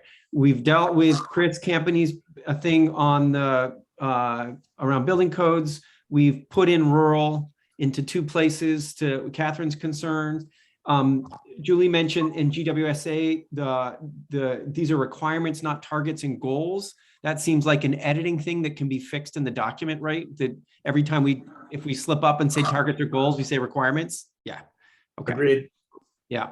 And then we had this piece on the 2 questions, whether DPS or the public service had the ability to do this, and we just solved that. Okay. So that brings us to the clean heat standard. All right. And here, the specific concern was, can we have more clarity in the text about equity considerations and also about long-term impact on the cost of fossil fuel price? And the second piece was 12 months seems like a mistake. We should do 18 months or more. Those were the 2 concerns I heard. So here's a question for folks. For folks who've been more intimately involved in the writing, do those seem like changes we might be able to make as quick fixes right now? Or are those more fundamental issues that we need to have a debate about right now? This is Dave Farnsworth. If we take those in reverse order, the 12 months, actually, we didn't have a timeline at all before we got comments before. And I think Secretary Moore said, well, you got a legislative season and 12 months, whatever it is. And so we put 12 months there. But I trust that observation. You suggested, Secretary Moore, 18 to 24 months. Was that what you were saying? Okay. Yes. That would be, Great. that would address that concern for certain. As I say, it's a little bit of expectations management at this point. I was concerned, you're right, that there was no timeline provided before other than the legislative session. I'm just worried the one that's provided now is could be tight. That's, If I could add one bit to that, I think we should say not longer than 18 to 24 months. If you look at the deadlines in the requirements, to use your word, to use our common word, yeah, we really have to move quickly on this policy. I agree, Rich. There's a fine line to be walked there, but I want to make sure we're sort of setting expectations and holding ourselves accountable. And so I'm happy for that friendly amendment. I've been there myself. I know. Okay. So wait, let me just pause on that for 1 second though. So what we're saying on the timeline aspect is we would change that timeline to not longer than 18 to 24 months. Ignore that text there, which missed the first word. That's the text we would use in the document. Christine, did you have a comment on that specific piece? Yeah, I just want to make sure people know this is on top of 6 months, we're assuming up through May 2022 to pass legislation. So the total time period, if we used the full time period, would from now to the future would be 24 to 30 months start to finish, because we had a first time period of passing legislation by May 2022, followed by up to 12 months. So this would now change to followed by no longer than 18 to 24 months. Just want to make sure people understand that. Thanks for the clarification. Okay. Yeah. And with that clarification, is anybody uncomfortable with this at this point? Okay. All right. Great. So we started with that one. Now let's work our way back to the equity question and sort of being more explicit about the impact on the cost of fossil fuels in the future. Christine or Dave, did you want to say a word about that? I was going to ask Christine, we're open to suggestions as to language. We tried to address this, but we're a little too skimpy apparently, so we need to add more to it. We can do that, and we can do that quickly. Okay.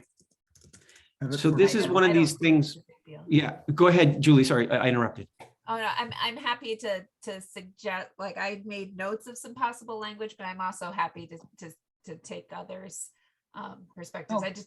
I think clarifying that ultimately this will increase the cost of fossil fuels is the piece I felt like was important, and so we need to be aware of that as we work through the transition. Mm-hmm. Okay. Julie, can you point me to the spot in the language?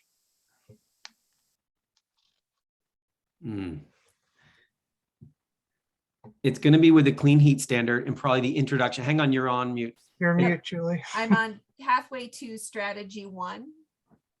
Okay. And really looking at the third paragraph there. And I apologize. I'm working off the PDF, not the line numbered version. It starts with 2, and then it's the third paragraph under that. Yep. Jane, where it says to ensure. Oh, no, we're not in the right place. You need to get to pathway 2. No, I'm there. I see it. Oh, okay. It's just not what's on the screen right now. Yeah, I mean, I just think I think the point's well taken that we simply need to call out that the strategy with the clean heat standard is to alter the market so that the cost of using fossil fuels in due course sends a signal to folks to make the transition. That's all. Yeah. Dave, I don't know if that gives you enough to work with. Scroll, sorry, Jane, down a little bit. It's probably around line 240 maybe is where it starts. Right there. Yeah, right there. 232. I think that there could be an introduction to that paragraph that acknowledges a clean heat standard over time will increase the cost of fossil fuels. Like that's the negative effect on energy burden Vermonters. I think I would amend that language a bit. I think it may increase the cost of fossil fuels and decrease the cost of the clean heat alternatives. Correct. I think My they need to concern be is paired. yeah, no, my concern is that it's not instantaneous, right? And some folks are going to be on the front end and some folks are going to be on the back end. And we need to be clear that what we're, at least from my vantage, there's a significant concern about those on the back end and making sure that their energy remains affordable as we make the transition, to the extent we can't move all low income or even middle income Vermonters to clean heat at once. Right. Agreed. Okay. Can we as a council say we're comfortable coming up with a sentence overnight on this? You'll see it as a track change on Wednesday, but it's getting at this issue. I know there's some tension there about using the word will increase or may increase. So I think maybe Rich and Julie and Christine and Dave maybe can just do a quick mind meld on that and get the right language. Does that seem like a good pathway for everybody on the council to have that happen? Yeah. Any concerns on that? Great. Okay. Great. Okay. So those were the two pieces on the clean heat standard. I'm not seeing anything else. Abby, you've got your hand up. Go ahead, please. I don't know. I'm sorry. I'm having a hard time following things at this point, and I'm just wanting to make sure that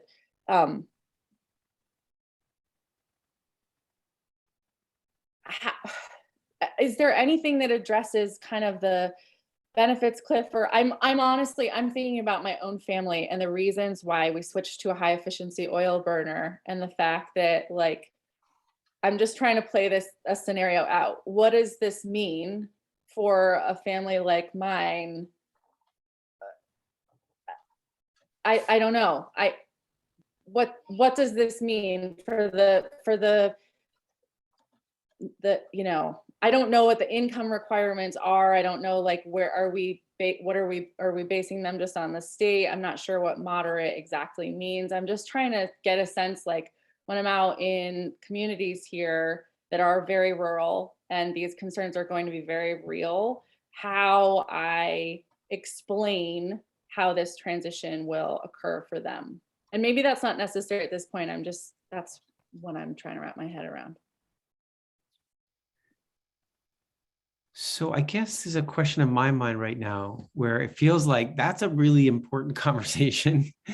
And is it a conversation that needs to happen tonight, I mean, this afternoon, or is this something where we can sit with this, and for folks who have concerns about, like, how do I explain this? We can do some shared learning about how this all could play out and the different variables and the decisions that need to be made in the future. I guess I'm trying to parse out, Abby, how much we want to invest time right now on answering that really important question versus doing it after December 1.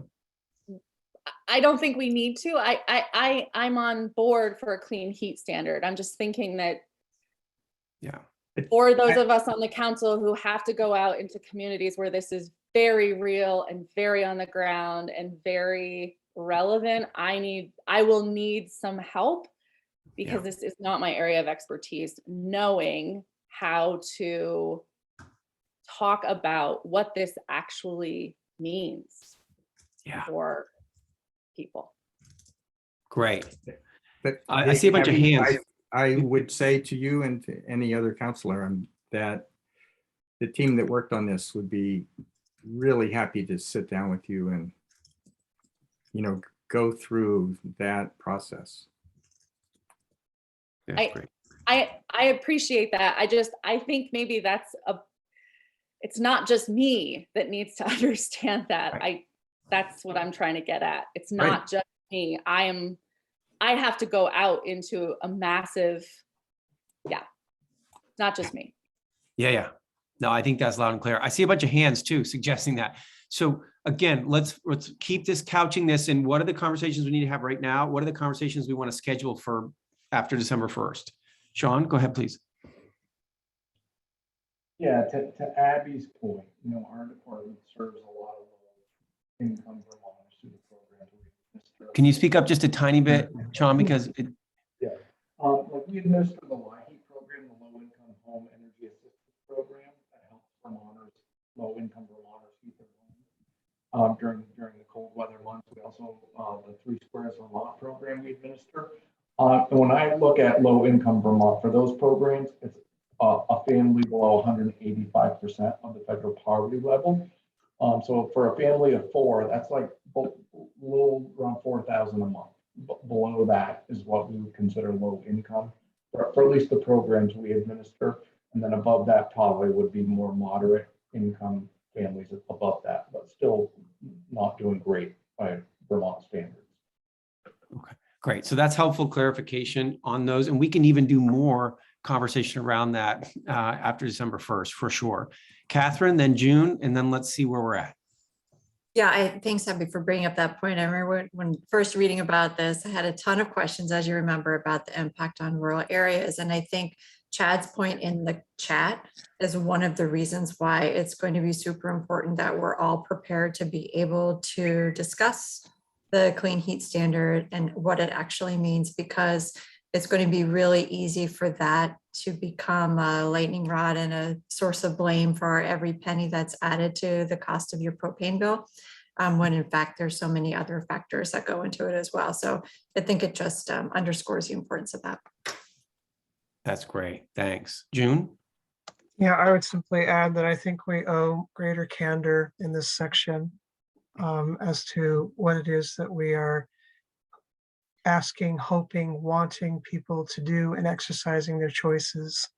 It's not just about educating them about the benefits of clean heat standard. It's also explaining to them that this does mean leaving behind, abandoning, changing, moving away from methods of heating that they're not just accustomed to, but that from their point of view is all they can afford. And I'm just not comfortable with with where we are right now and being candid on that point. This was the heart of the Q&A that I had with Rich about this. And I understand that this is near and dear to your heart, Rich, but I think we owe greater candor to the public. So June, when you say that, I'm wondering, we had a conversation just moments ago about adding in a line at the front end of that paragraph that Jane had up on the screen. And we talked about how Julie and Rich and Christine and others could make a line that tried to get at those concerns. Are you saying you'd like to be part of that drafting things? I'm happy to be part of it. I just don't think that we got to the nugget of what I'm getting at. I think we were skirting it, not intentionally. I just think that the focus here is unduly on providers and the wholesale market and how we're going to save people from negative effects for the folks who are low income and the like. But I just don't think we're squarely addressing that. We're deploying a market moving mechanism to change the end user's behavior at the end of the day, not just the wholesalers. Okay. So I guess my question for folks is this sentence or sentences that we're thinking of adding in overnight, if they capture this equity concern and what June is also raising up in terms of we are looking to shift people's behavior through a market mechanism, does that seem like a good thing to do overnight and capture this extra sentence that we're trying to add in? Is there any concerns about trying to add that in as we do this overnight? I think we can come up with some language and try to draft some language and send it out, and we will try to circulate it to Commissioner Tierney and to Secretary Moore. And so Christine and I will put our heads together and try to take care of that in the next 15 or 20 minutes, and then share it with folks. That's great. Okay. From a council standpoint, is everybody comfortable moving past or ending the conversation on buildings now based on this checklist of things we just worked our way through? Any concerns moving on from the conversation on buildings? Okay, great. David, I would just flag that Sue asked Dave Farnsworth to please be included in the draft language as well. Yeah. Thank you. Thanks. Thanks for flagging that. Okay, so let's shift gears over into non-energy. We had a handful of folks in our and the sort of initial survey signal that they're not comfortable. And we know that one of the issues that's been an issue has been global foundries. I don't know if that's what folks did, but let's do a quick check on everyone. Those of you that raised up, put a big N in that vote on the non-energy piece. Let's do a quick punch list of the issues that you want to, you feel are compelling. Hang on, I'm just muting Dave right now. And Rich, I'm going to mute you as well, if you don't mind. Okay. So let's do our punch list, folks. If you raised up an N that you couldn't live with a non-energy piece, can you raise your hands now and say what that was? And let's quickly figure out what it is that we need to work on if we have time to do it in our last half hour. I know there were several of you with N's, all right? So Secretary Moore, go first and let's see what else folks have. Sure. So let's see, pathway 1, action 1, or strategy 1, action B. I have a question about the order of operations. The last sentence of the action is that additional work is needed to understand the number of entities, potential costs and benefits, but we're already requiring it. And that seems not the right. We're gonna, here we go. Require and provide cost share for leak detection. And then the last bit of that seems to imply that we would that we don't actually know how many entities would be impacted or the costs or benefits associated with this program.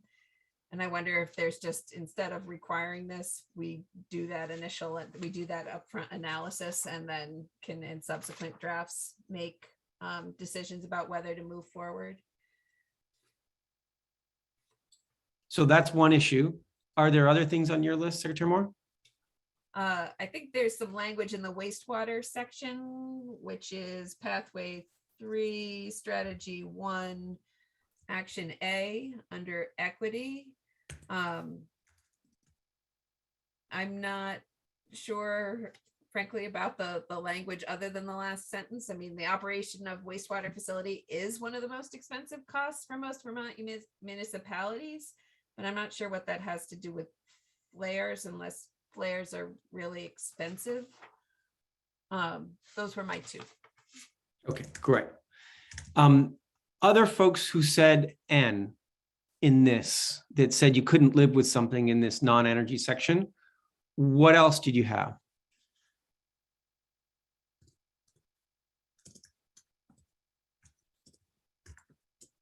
Was it really these 2 things as well? Or is there something else? Okay, great.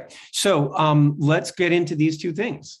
The first one is pathway 1, strategy 1, action B, if I wrote it down correctly. And what you're specifically flagging up, Secretary Moore, is that there's a call for understanding how big a problem this is and what this is, right? How many people there are, how many issues there are, right? And to do that first, make that the lead, is what you're suggesting. Okay. So for folks who are deep into writing this and preparing this, could you imagine that as your lead here? Is do that as our work, that's our action?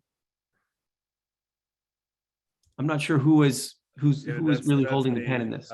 There were some previous edits that we worked on that didn't carry down, I think, from the previous one to that section that essentially talked about that order of operations, making sure we had done the homework necessary to understand what the refrigerant management plan program looked like, and then have the pieces fall from there. So happy to change that to adjust accordingly as well. So Peter, if I'm understanding correctly, it's up above, that order is a little clearer, and then we can change the table language to reflect what's up above? I think that there one part of the table had the language. I think it was a later on part of the table that didn't. It was, Yeah, so it's in action B. In action A, the language is correct. And so I can just carry down the language from action A and action B. That was an oversight on our part. Got it. Okay. Makes sense. Does anybody have concern about that change? That seems to solve the issue. Okay. Okay. So then that brings us to the second issue, which is pathway 3, strategy 1, action A. And it's about why the language there around the expense of doing this. And can we go, Jane, if you have a second, just to go there. Pathway 3, strategy 1, action A.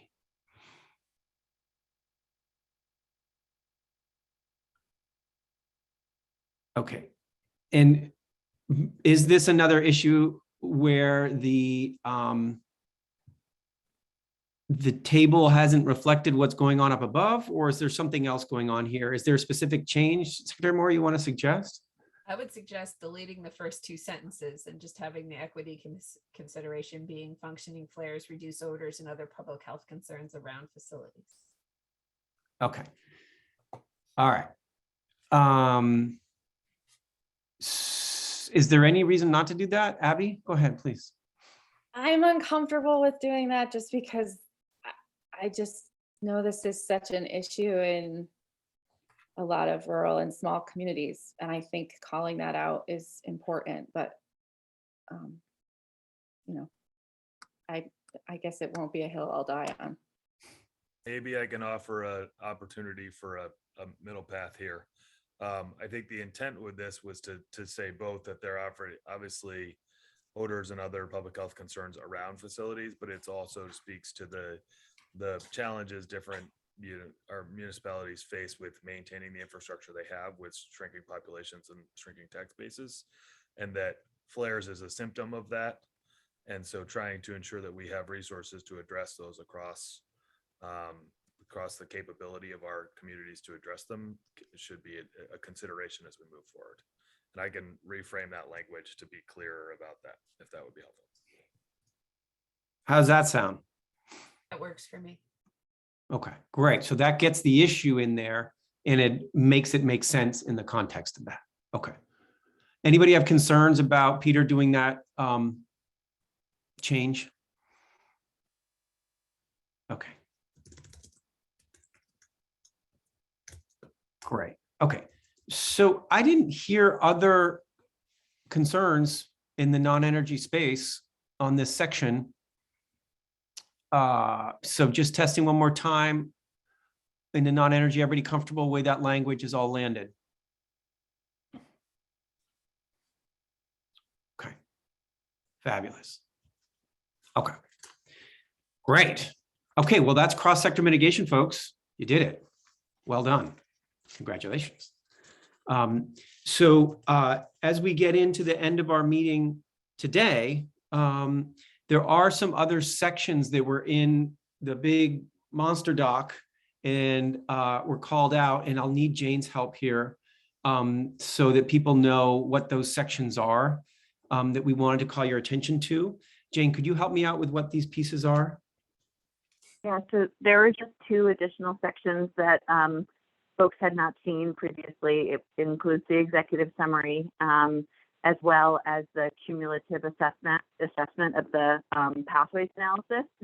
I encouraged folks in an email to email me written comments on those sections, and I have gotten quite a few on the executive summary and 1 on the cumulative assessment.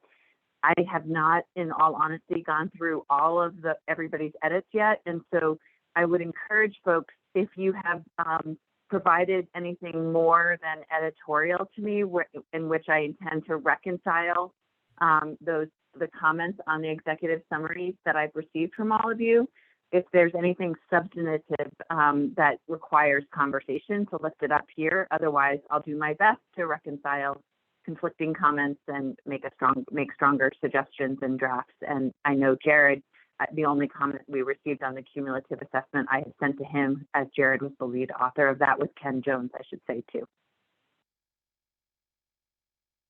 Okay. So, is there anything folks, counselors want to say about those sections right now? Complimenting what Jane just said? Okay, Liz, go ahead. Just real quick on the cumulative, it was I who sent comments to Jane, and they concerned the Cadmus summary with respect to the electricity sector modeling in LEAP, and it just didn't capture some of the nuance that I know we heard from them when we discussed it both at the subcommittee level and I think also at the Climate Council. So I just want to say, in the event we do have a substantive discussion, those are changes that, in my view, need to be made in order for me to support that one section. That's all. I don't know that we need to do a deep dive, but they are important and they're sort of foundational for me with regard to how load and generating resources are depicted in that section. Okay, and just as a quick, Jane, I don't know if you heard that from Liz. Is that something we should dedicate a little time to right now because there's some things we need to resolve? Because I'm happy to dedicate a little time. It sounds like Jared is supportive of Liz's edits, and unless there's anything in conflict, I think that we'll make those changes and put forward the next draft. Great. Okay, super. Secretary Moore, go ahead, please. My comment was very much in that same space. I'm not necessarily. I'm not comfortable including the draft executive summary in the report. I think it just causes it to live on. I think the one-page summary of the executive summary is good, and an acknowledgement that the report is actively being looked at by subcommittees and the council and should be finalized in mid-December. But I'm not supportive of bringing the actual language of the executive summary into the climate action plan. Okay. Jared should respond to. We should talk about that. Okay. Let's stick on that issue for 1 second then. Jared, do you have a view on that? And then so I would just offer that it's not the exact language that was in the executive summary. In places where it needed to be amended to be more broad or general or nuanced, where there was a concern that was raised by someone from, I know the cross-sector mitigation subcommittee has discussed this, specific language was taken out so that the executive summary language that was included stayed broad and high level, and that any of the more detailed concerns that were raised would be addressed kind of on the timeline that's laid out in the introduction there. But I do think that it is valuable, and I would suggest important, that the high level summary of that analysis does get included, or else it feels like there's a big kind of gap in terms of the scale and pace of the transition that has been modeled. Because I do think broadly speaking, what is pointed to in that executive summary is accurate and is appropriate. I think there are some specific questions around certain assumptions on a specific piece of modeling or further analysis that needs to be done. But at least for me, I'll just speak for myself, and hearing from others who looked at that, it did not rise to the level of concern where such that we should take out the broad and general findings in the executive summary. I think it's the economic piece specifically that I'm concerned about. We added language there to nuance that and say that further analysis should occur there. Okay, I don't know if that can be shared around at this point, but that was a fairly significant. I'm happy to share that, read Jane, it again with the changes and see if it addresses my concerns. My proposal, as you probably saw in my comments, was just to not include it at this point. No, what Jared already that the draft that you are working off of, Julie, included those changes that Jared is speaking to, because that was in the draft that he put forward. Okay, so in that context, it's not addressing what your concerns are, Julie, right? No, I guess I fundamentally struggle with putting a draft component of another report into the body of this report. I think that leads to the potential for confusion and version control, and frankly, a lot of questions about why what changed when we haven't had the opportunity for robust discussion on the pathways analysis with the consultants yet. Okay. I want to bring everybody along in this conversation because I myself sometimes struggle on this. So what's being raised up is there is at the top of the document an executive summary, right? Maybe Jane, you can walk through what's going on and what's specifically being suggested to not be included.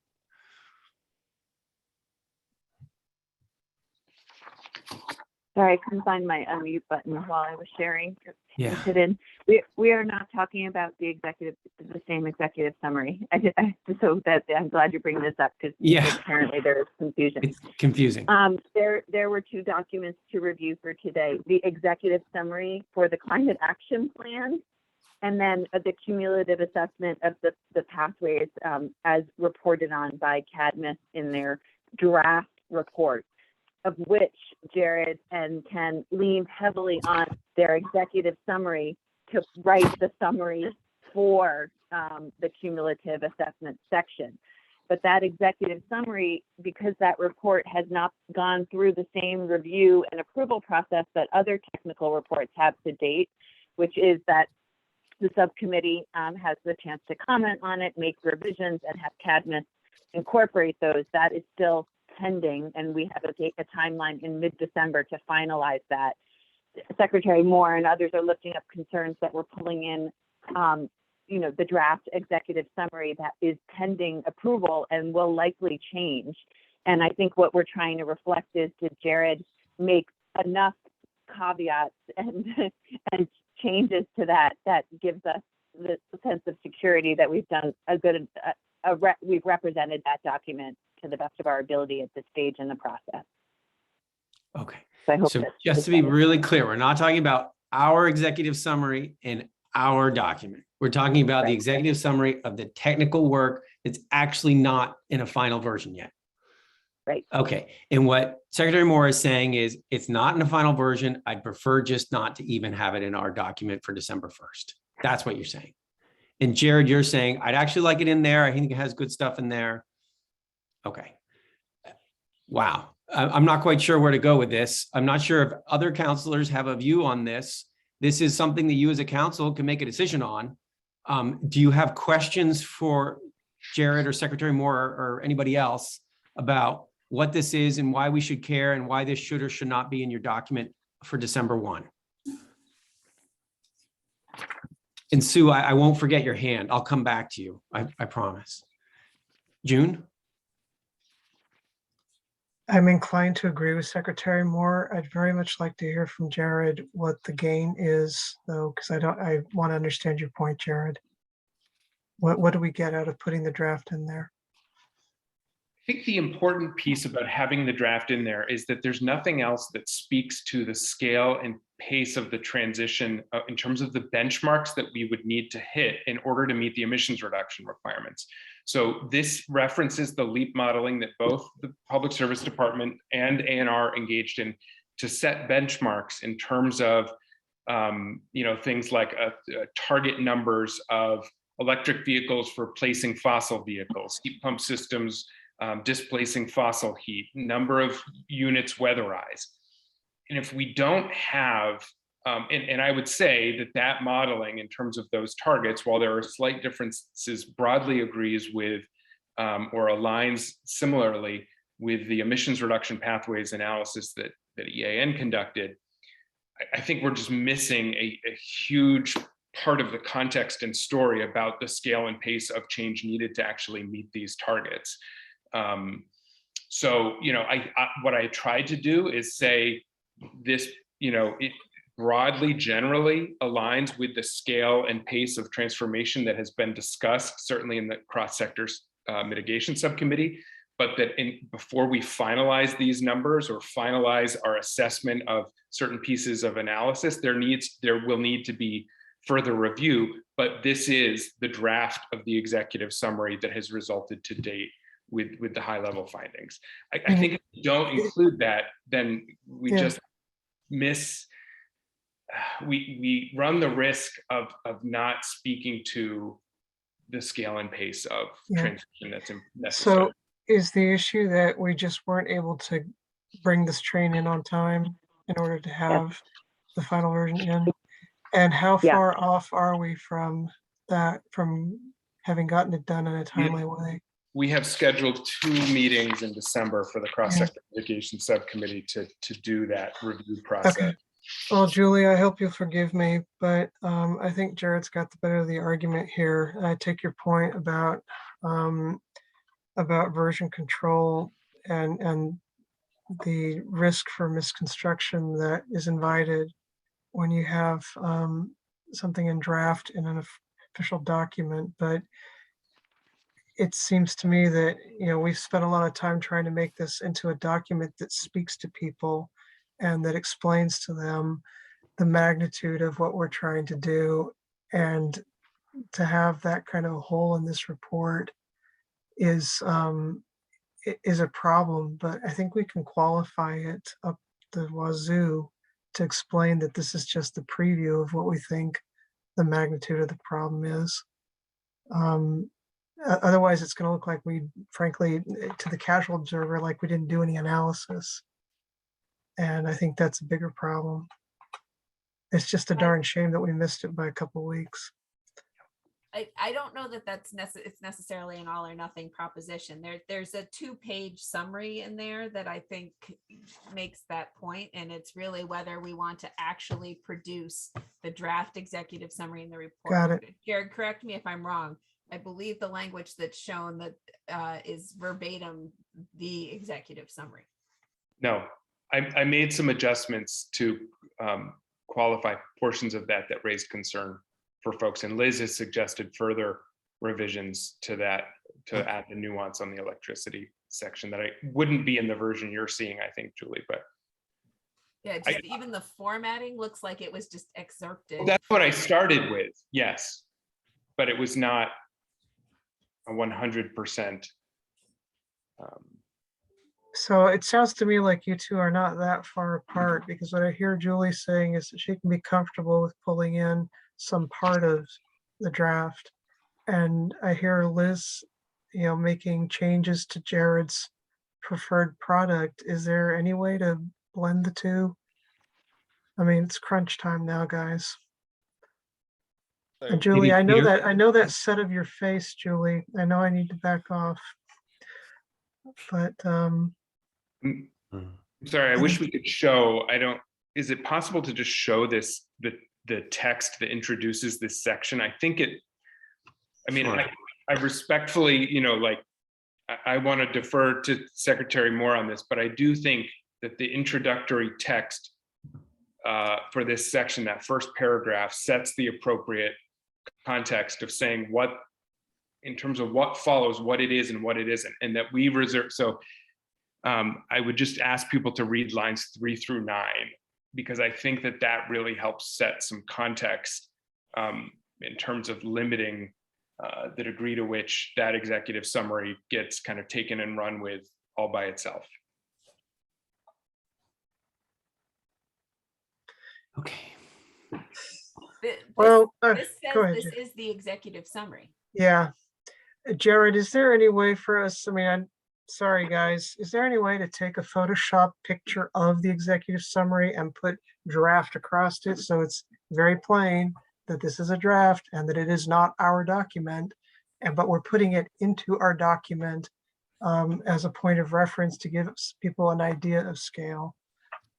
The way it's presented right now, it does very much risk looking like we're assuming this document is our own product. Can I step in for a moment here? Please do. I have some significant process concerns over us putting anything relative to this report in the document at this point. We have been told that we have additional time to review and to provide feedback to CADMIS and EFG. This would short circuit that process. We've developed a schedule over the next weeks with the cross-sector mitigation subcommittee to do that work. I would respectfully request that you respect the work of the CSM to do that work and to leave that for a future inclusion in some other body. We have a lot of other work that's going to come after this, and we're going to have to figure out how to integrate that work. I don't think this is the appropriate place to do that. Because if we have substantive feedback on the report itself, I don't know how you make an executive summary of something where we've substantively changed or had feedback on the body of the report then the executive summary has already been published. I have a significant concern here. And Peter, on that, can you imagine getting at sort of the interest here, which is how do we have something in this report that speaks to the homework that's been done and the size and scale of the task ahead? Like, is there something there that can be, I think Secretary Moore talked about there's a one-pager already available or something. So right. I mean, we have all sorts of things that define what the scope of this analysis was. We ought to be able to take something from that. And I assume that was what was used to develop the two-pager. I'm not sure what two-pager is being referred to. Joey? I'm not trying to pivot, but I appreciate what Jared is raising as an interest. I share it, and what Commissioner Tierney is echoing. I wonder if imperfect and more work, but I mean, one of the things, I think the executive summary of the entire CAP is good. I do wonder if there's a way to weave in some contextualization there about the scale and the pace, because I think what we're trying to do is incredibly difficult, and I don't know if it may be helpful to answer it there, and that could be a little bit of a stepped approach, just to speak to it based on the information that we do have to date, whether it's the EAN pathways analysis, and then point to this being a more final product down the road. Yeah, and I think I'm looking in the chat too with Jared, trying to find a solution as well. So Jared, you're saying put one page in there and then say, well, when we get the final, we'll add the full thing in. Is that what you're saying?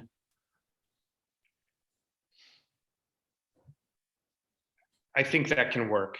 To me, one of the most important paragraphs in the entire climate action plan is the last paragraph of that first page of the cumulative assessment. Without it, it would be very problematic. So I feel very strongly we need to keep that in. Right. So, and I think what I heard from Secretary Moore is that page, the 123 page, yep, is something you're comfortable with, right, Secretary Moore? Yeah. What you're not comfortable is what happens later in 125 and beyond. Yeah. Correct. Okay. That overview is fine, and acknowledging the report is coming, and even the challenges in having gotten it to this point, and the timeline on which it'll arrive. All good. Yeah. Okay. So let's just test this right now. What we're talking about is on page 123. So what Jane is showing now, I'm looking at it in the PDF version, but it's an executive summary of this. Wait, hang on a second. That's not what we're talking about. Can I share my screen? What's being shown on the page? Yeah, can I show my screen, Jane, for a second? In the PDF document, it's this, right? Yep. It's page 123 in the PDF document. It's this text. It's a page and a line. And this is the piece that everyone seems to be comfortable with. And Jared feels it's extremely important to have this. So the last paragraph in particular. And what we're saying we won't put in what you won't put in your thing is what's happens here, right? Which is essentially a pulling from the draft executive summary from CADMIS. And just to note that the few places up front where it references the executive summary that now would not follow, I'm happy to massage that so that it reads accurately and references the process that we've outlined, and that a draft will be forthcoming that we will include in further revisions to the cap. Right. So this is coherent that we don't longer have it in this document right now. Yeah. People aren't looking for something that isn't there. Right. Okay. So we fixed that.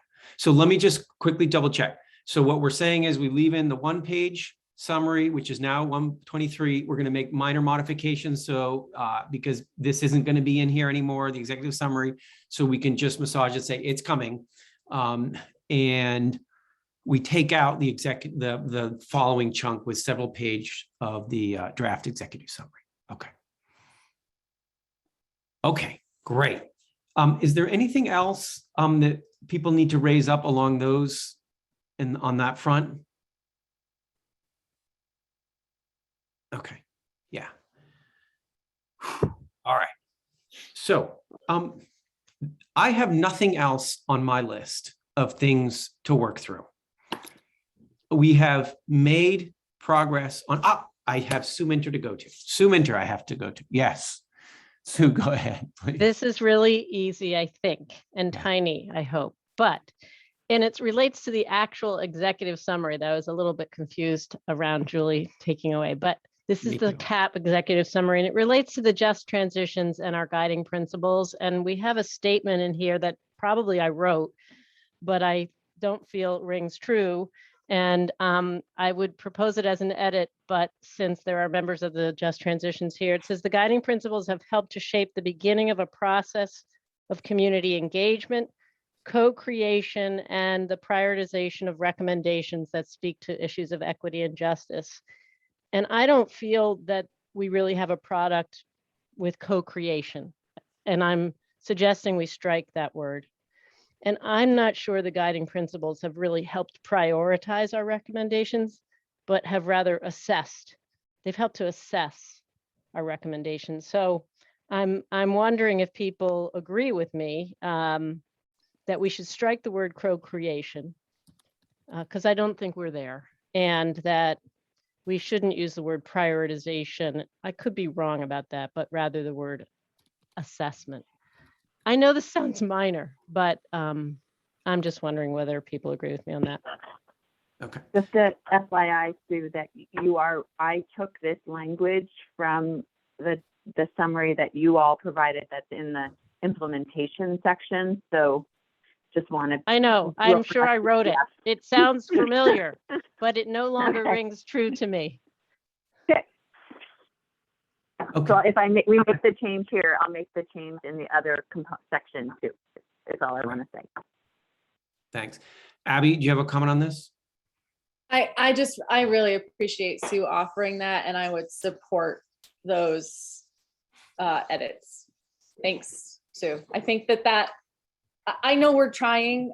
I don't think we're there yet, and I think trying to pretend that we are is not helpful to anybody, and that, you know, calling that out specifically means we're being more transparent, which is a very important component of a just transition. So thanks.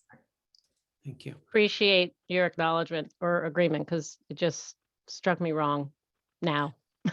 So it seems like absolutely, Sue, for you're eager to get rid of that word co-creation. There's a question mark whether we talk about prioritization versus assessment, right?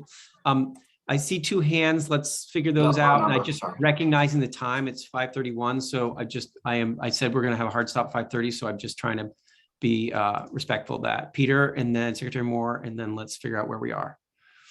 I did want to appreciate Sue for bringing that up as well. I think in that sentence, it's fine for that to go away. I do think that we should frankly speak to the fact that we endeavored to have that be part of the process and have yet to live up to those principles.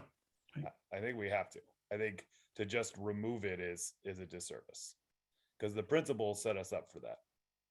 Right. And we have the introductory letter, which does that pretty explicitly, right?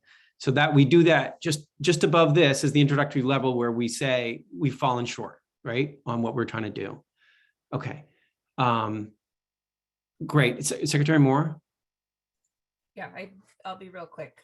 Most of the edits I provided to Jane, I think are editorial in nature. I do think we need to bring up some description though of what cross-cutting pathways are into the executive summary. We just sort of plunk that term in there. There's a lot more meat and detail later in the report, but that's on like it was page 9 of the PDF. It's towards the end. But I think we need to provide some context for people what that means, which is a larger comment, and I didn't actually propose any language. Wait, Okay. can you say that? I'm sorry, one more time, Julie, just so I make sure I heard it. So actually, I suggested removing the list of sections here. It appears twice in the executive summary, but the second place it appears, I think we need to explain, or wherever it ends up appearing, we need to explain what cross-cutting pathways are. We just sort of drop that term in and don't give any context to it. There. Yep.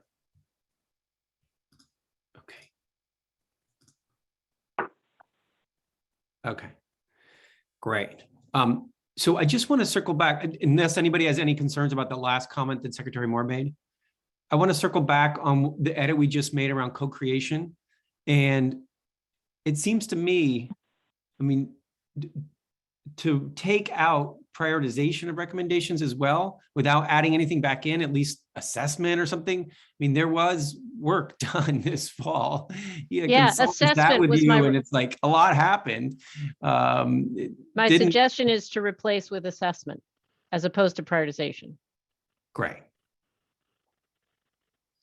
So assessment of the recommendations. Yeah. That's speak to. Yep. Okay, great. There we go. I agree. Okay, super. When Jane gets to her email, she'll see that. Perfect. Okay. Okay, anything else on this? Does that work for everybody, what we just did in there with the co-creation and changing prioritization to assessment? And we'll change that in the 2 places where it exists in the document. Okay. All right, 5:34, folks.